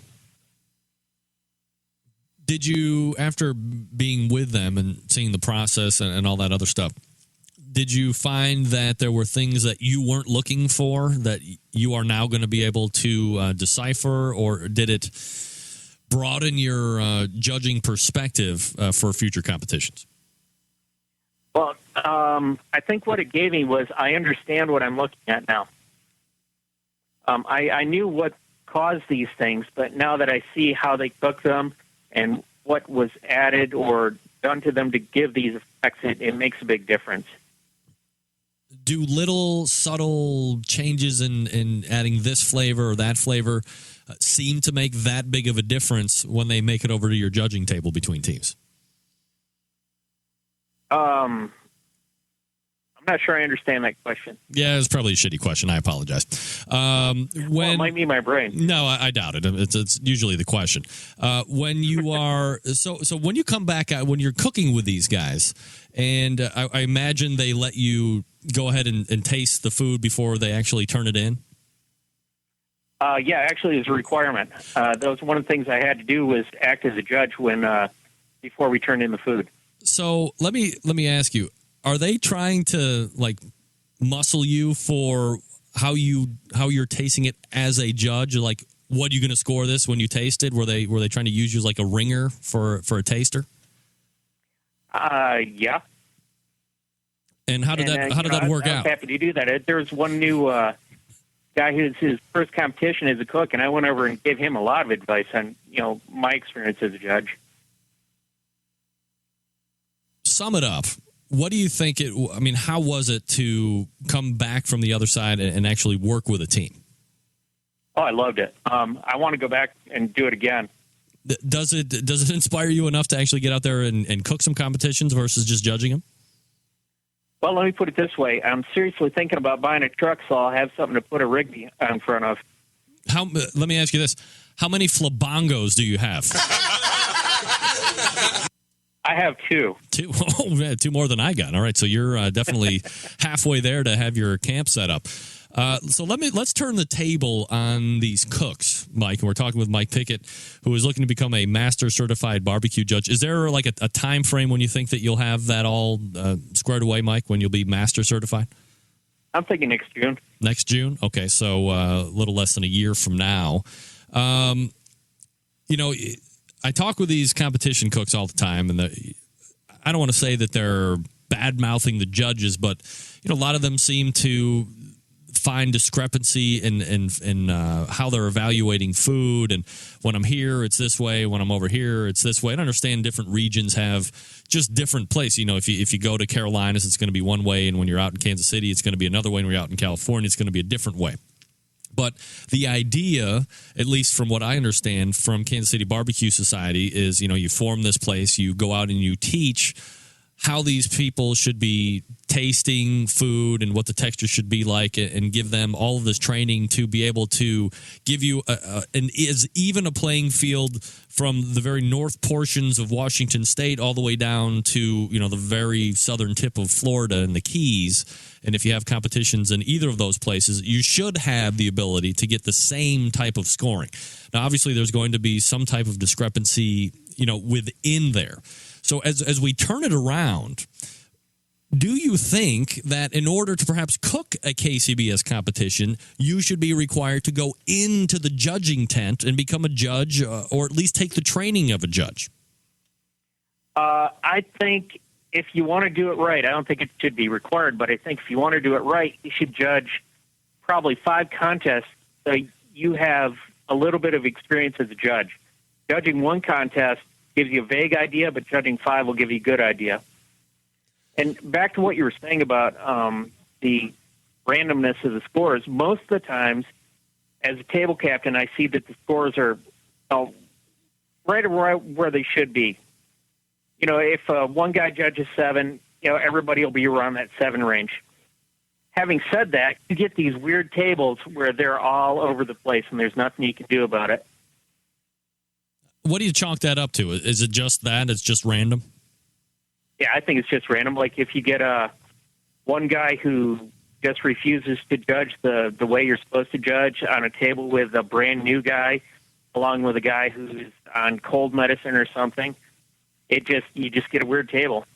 So do you think if competitors were out there and they were really looking to do well, especially maybe they're in a geographical location where they plan on traveling for the most part for competitions, that if they went ahead and did 5, 10, 15 competitions as a judge prior to actually entering their first contest, would they have a minimal leg up on the competition, like a no-change competition, or perhaps a significant leg up on the competition? If you did 15, it's significant because you can trend the data on what the winning entries look like that come to your table.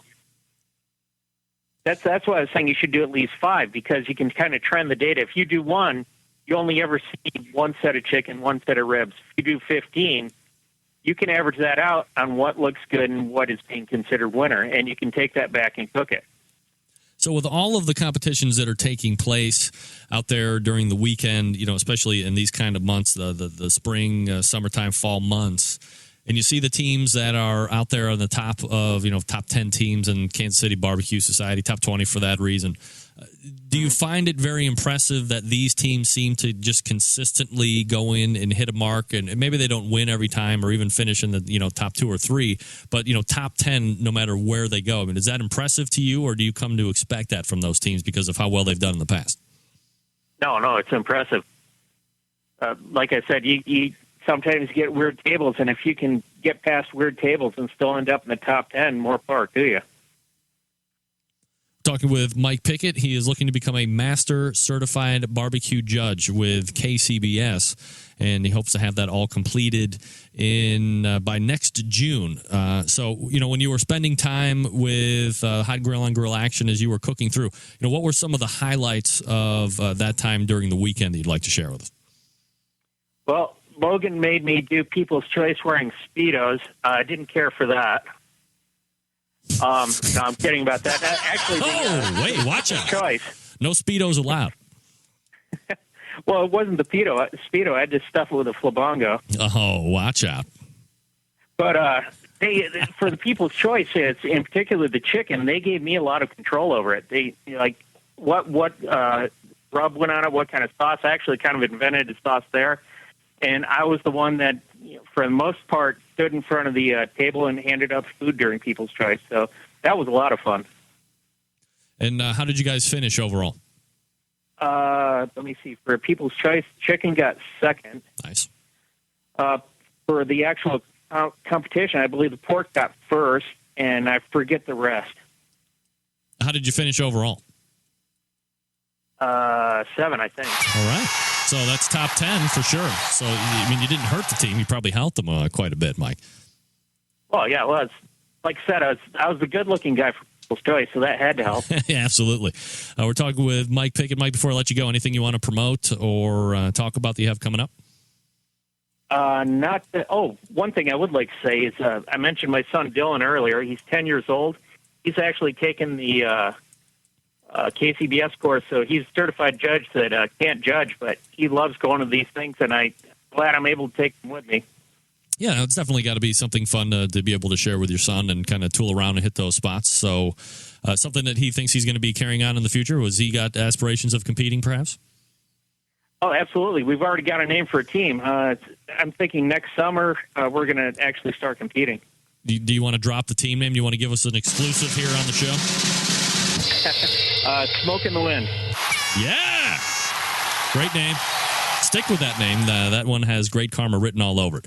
We're talking with Mike Pickette. He is first-timer to the show, and he's looking to become a master certified barbecue judge with KCBS. Mike, appreciate the time tonight. Thanks for all the insight. Well, thank you. All right, take care. There he is. It's Mike. Mike Pickette. No R. Mike Pickette. Thank you. Come on. Play, damn it. Hey, gang, before we get to Malcom Reed. The newest sponsor to the show is not a newcomer.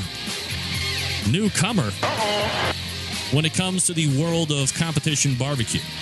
He's one of the top teams out there in the competition world, Dave Bosca from Butcher Barbecue. He's made his name on the back of his superior products. The Butcher Barbecue Brisket Injection is the best tasting marinade deemed by highly skilled and qualified judges, probably like Mike Pickette. From barbecue cook-offs sanctioned by various barbecue associations from around the United States and Canada. Do they have barbecue competitions in Canada? Just kidding. It's a simple-to-use marinade, and it's designed to be injected into the meat to increase the moisture while intensifying the natural beef flavor. Okay? So that's first and foremost when it comes to Butcher Barbecue. And again, you can find them at butcherbbq.com. I think we can all agree, folks, that all taste palates are different. I always say, trust your pal.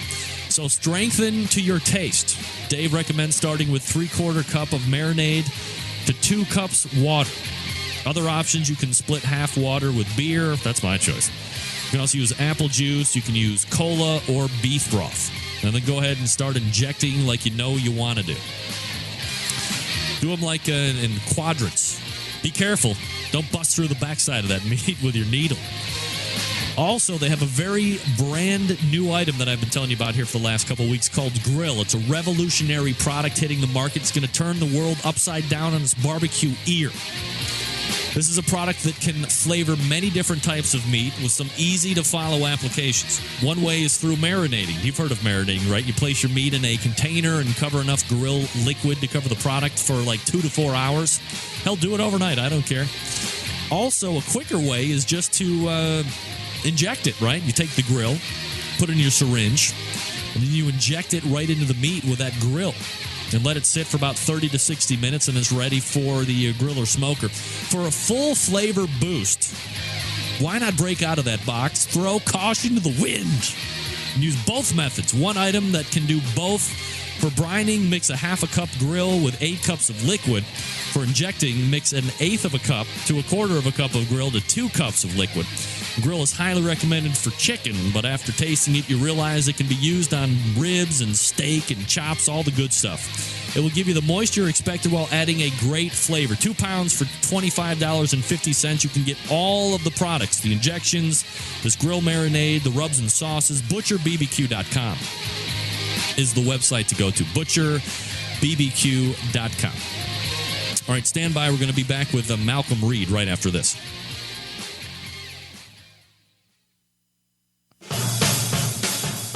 What? Bastard. Hold on. Here it comes. Big name interviews, advice on cooking brisket and ribs, and the only host willing to share his honest opinion on all things important in the world of barbecue. It's the Barbecue Central Show. All right, sorry about that. My bad. That's my bad. 20 minutes till the top of the hour, waiting for Malcom Reed. We're going to be talking about a very unique subject. So let's not waste any more time. We'll race over to the hotline and bring up who is now becoming a regular on the show. It's Pitmaster of Killer Hogs Barbecue Team, Malcom Reed, joining us here on the show. Malcom, how are you, buddy? Man, I'm good, Greg. How are you? I'm absolutely fantastic, Malcom. I appreciate you making time for the show tonight. And, you know, I was saying in the very open of the show when I was teasing who was going to be on the show, that, you know, you have this website, How to BBQ Right, and, of course, you have your Killer Hogs website as well, killerhogs.com. And you sign up, you get this email newsletter. Is it once a month that you do it, or you do it twice a month? You know, here lately, I've been trying to do one every week, but, you know, sometimes I skip, you know how it is. But just when I feel like I've got something relative to say, I'll go ahead and jot it down and send it out to people. There you go. So, you know, another one of these emails has hit my inbox. I'm like, yeah, God damn, you know, here's Malcom again coming up with a great idea. So let's go ahead and chase him down and talk about it. We've talked about how to get bite-through chicken skin, and I screwed that up myself. Because I didn't follow the exact instructions, but that's, you know, the good thing is that we still ate it, we still enjoyed it, and I can try again next time, which is great about barbecue. We've also talked about, you know, reheating barbecue if you have to go out to a location or if you're just going to be storing it for later on. But tonight we're going to be talking about texture of barbecue. And overdone, no texture barbecue. And I think this is kind of where that consuming general public has, I don't want to say ruined barbecue in restaurants, but the expectation of what is good barbecue perhaps is not even good barbecue at all. So let's talk about texture first, and more specifically, overdone barbecue. What does it taste like? What does it feel like in your mouth? Give it that texture.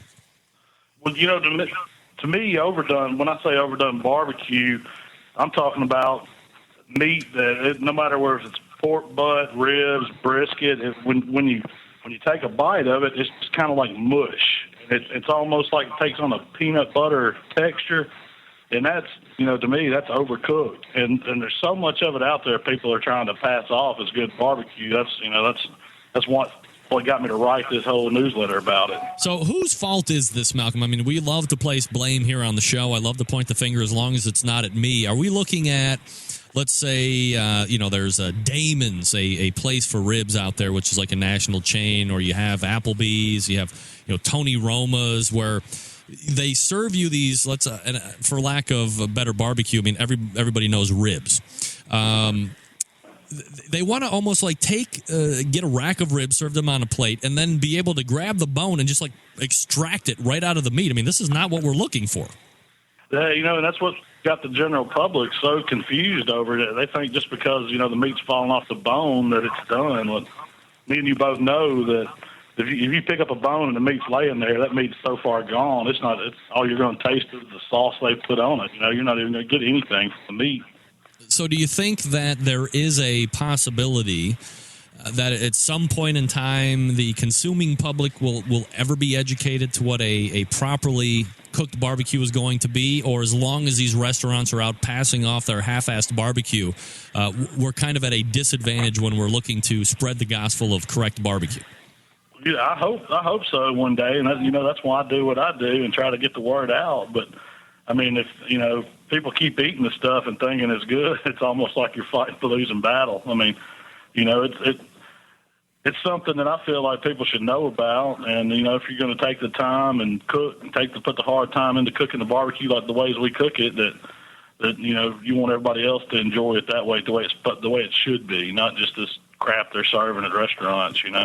Malcom Reed joining us here on the show, pitmaster of Killer Hogs barbecue team. KillerHogs.com is the website. Also, you can check out his blog, howtobbqright.com, an absolutely fantastic resource. You had said in the email, in your opinion, there's lots of folks out there that don't know jack about good barbecue, and then you kind of went into a paragraph about one of the key factors to have in your arsenal to kind of monitor how good barbecue is being cooked. What is that? A meat thermometer. That's the number one thing you got to have. And I don't care, if it's just the $5 job that you can get at Walmart, or if it's one of the fancy thermopans. I mean, you got to have something that you can get the internal temps on that meat.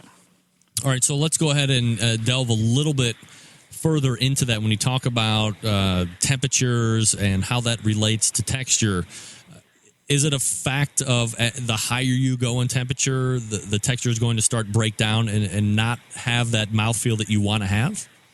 That's the way it is. I mean, the science behind it, all meat's made up of protein, of course, and the whole time you're cooking it, you're trying to break those protein fibers down. And every meat has a point to where they're just gone. And with barbecue, you want to take it there low and slow, of course, but you don't want to take it too far. It's a fine line when you get it just right to where that texture and tenderness and everything's going to be perfect. But, without knowing those internal temperatures of no matter what you're cooking, you still got to know it and be able to watch them and be able to get it off the heat at the right time and rest it. And that's all it takes. It's not rocket science. Are there places that you can go to get guideline internal temperatures for people to shoot for and be able to mark out with their thermometers? Well, offhand, I would just, most of the time on my website, I talk about internal temperatures, but I mean, as far as right offhand, I guess you could check with some of the USDA guidelines of what meat's supposed to be taken to. But then again, we're talking smoked meat, so it's different than what they might put out there. So.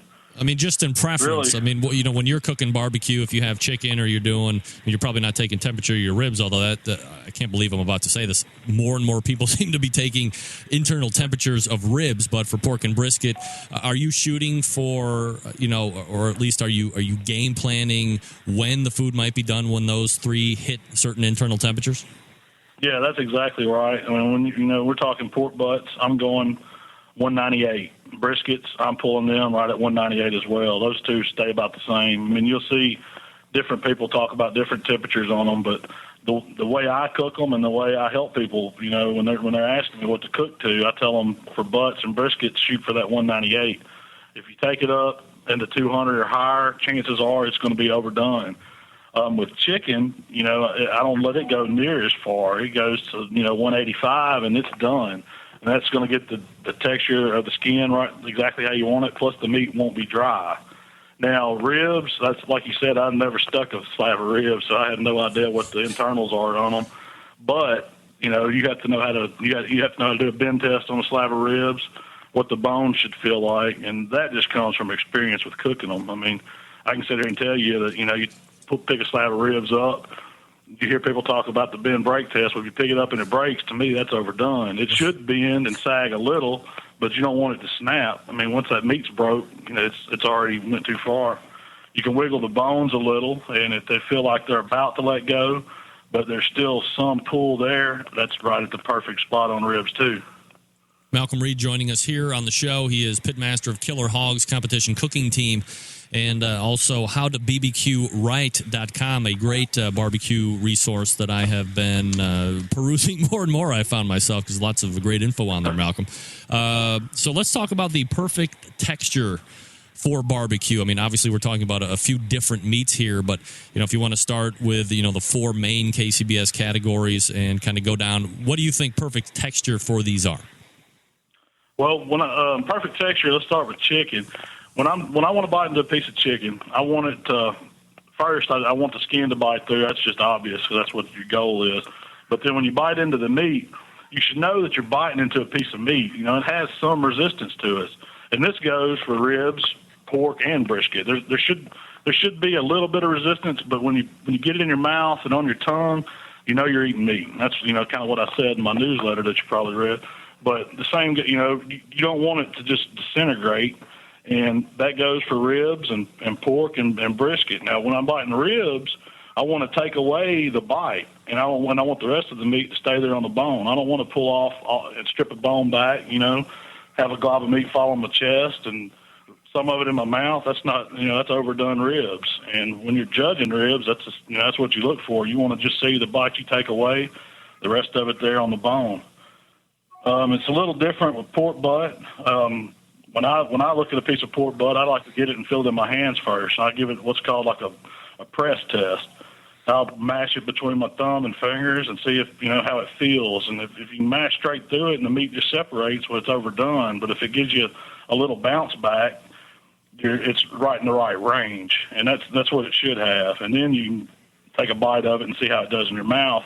And it should just feel like it feels right when you're eating it. It feels like a piece of meat, and it doesn't just disintegrate. That's what I can't stress more when I talk about overdone, mushy. It's almost like peanut butter. That's the best way to describe it. And brisket's kind of the same way. It should pull a little, but not pull apart, and it should have a texture to it as well. Malcom, it's kind of a little difficult to describe, but good good meat when you taste it. Malcom Reed joining us here on the show. Malcolm, if you ever run into an occasion where, and I'm sure it's happened to all of us, maybe not you, but a lot of me all the time, you overcook it on accident. Is there a way to salvage it at all, or is it just one of those things where you're just going to eat it, you're going to make notes on where you screwed up or where you think you might have screwed up in process, and the next time you're going to do it, you're going to pay close attention at those points? That's pretty much all you can do, Greg. I've been there and done it myself, knowing that it's went too far. I mean, you can't do anything to get it back. Once you've taken the meat too far, whether it's on a grill, a smoker, in the oven, it's gone. You can't get back to that stage where it's perfect again. I mean, you can try to put some sauce on it and cover it up with other stuff, but once it's overdone, it's overdone. And whether you're serving it to people or a judge, they're going to know if they know barbecue. Some people might think it's the best thing they ever ate. 9 times out of 10, that's probably what you'll get. All right, so let's go ahead and review these steps. We talk about how to achieve perfect barbecue texture, especially for the people that are just kind of popping in on the stream here. We're talking with Malcom Reed. He's the pitmaster of Killer Hogs, which website there, killerhogs.com, and then he's got an additional website, howtobbqright.com. But how do we achieve the perfect barbecue texture in these 3 steps that basically it all comes down to? Well, first, you got to know what internal temperatures you're going to take whatever piece of meat it is you're cooking to. And once you know that, you're going to have a good thermometer and a way to monitor it the whole time you're cooking it.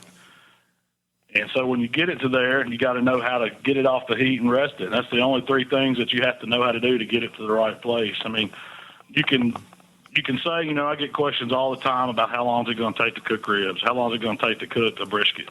Well, that's just a generalization. Nothing cooks exactly to a timeline. It's always to that internal temperature. And as you cook more and more, you'll get used to it. And you'll see, you can know by look and know by feel when you're sticking that thermometer in. I mean, you get to a point where it comes natural almost, and that's when you're producing really good barbecue. Is there a point where maybe you're doing everything right, but where you shoot yourself in the foot is in the hold. Maybe you've taken it out at the right time, but there's got to be, especially for the bigger cuts, the pork butt, the briskets, when you wrap them, and you always hear about holding meat. So holding it right, isn't there going to be some type of carryover cook time? And how do you factor that in when you're looking to take it off of the smoker? You definitely have to watch the carryover, especially if it's wrapped. Number one thing, what I do is take it and vent it. As soon as it comes off the heat, I'm going to open up whatever foil I have on it, or however I have it, if I have it wrapped in a pan or whatever, get the juice off and get the steam off. Because if you don't, that's going to continue cooking that meat. And usually I say, 10, 15 minutes venting, letting the direct heat get off of it after you pulled it off a smoker, lets it stabilize. And then you can go to your Cambro or Carlisle food warmer or whatever you have, just a dry cooler, and it won't hurt you as bad. Now, the more meat you put in something like that, the more heat you're going to have in it, and you still have to factor it in.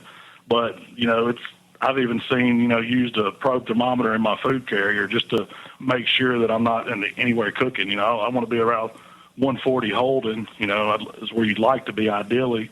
But you don't want it hotter than the meat you're putting in there. You're going to get carryover, and it's just something that you always have to factor that if you're going to hold it for any amount of time. So if you're pulling, let's say pork butt or brisket, you said you were pulling them off at 198. When you put it in the cooler after you've done the venting, is it going to stay there, or how long is it going to take for it to start dropping? Well, you got about 5 degrees. It's probably going to come up. That's why I say pull at 198, and if it goes up to 203 or whatever, 204, I'm okay. I've never watched it, just put a probe thermometer in and see how long it takes for it to start cooling off, but I know it stays above the 140 holding for hours. So if I had to guess, I would say you're still at that high temperature for 30 minutes to an hour probably before it starts really starting to decline. And the better insulated cooler or whatever you have it in is going to hold it too. So you don't want it to be hotter than what it is, because that's what's going to continue cooking and breaking it down. You want the protein just to still absorb some of the moisture. That's the whole idea of resting it, to let it pull some of that moisture, redistribute it so it'll be juicy when you go to break into it.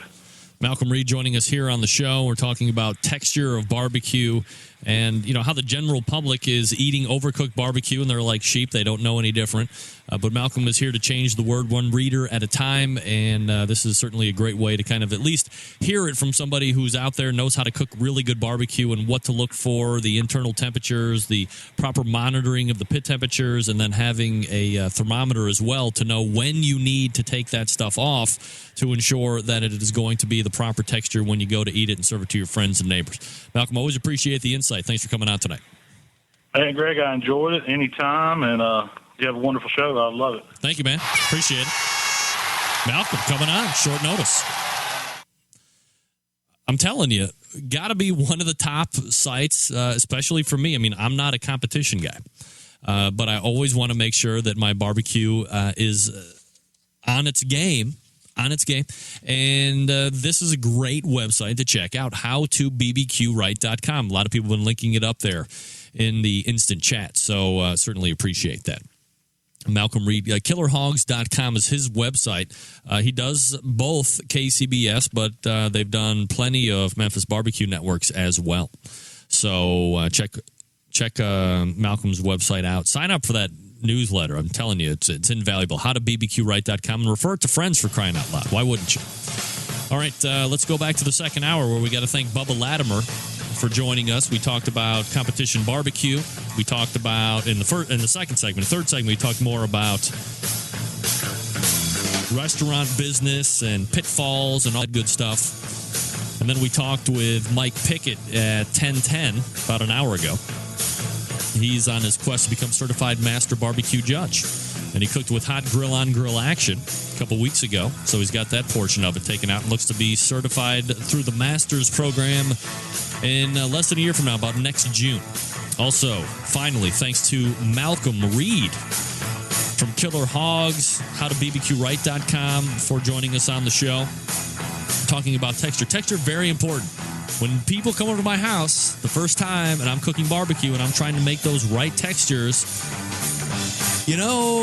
kind of weird faces on them initially. But then they come over again, and then all of a sudden they don't want to go out to eat barbecue.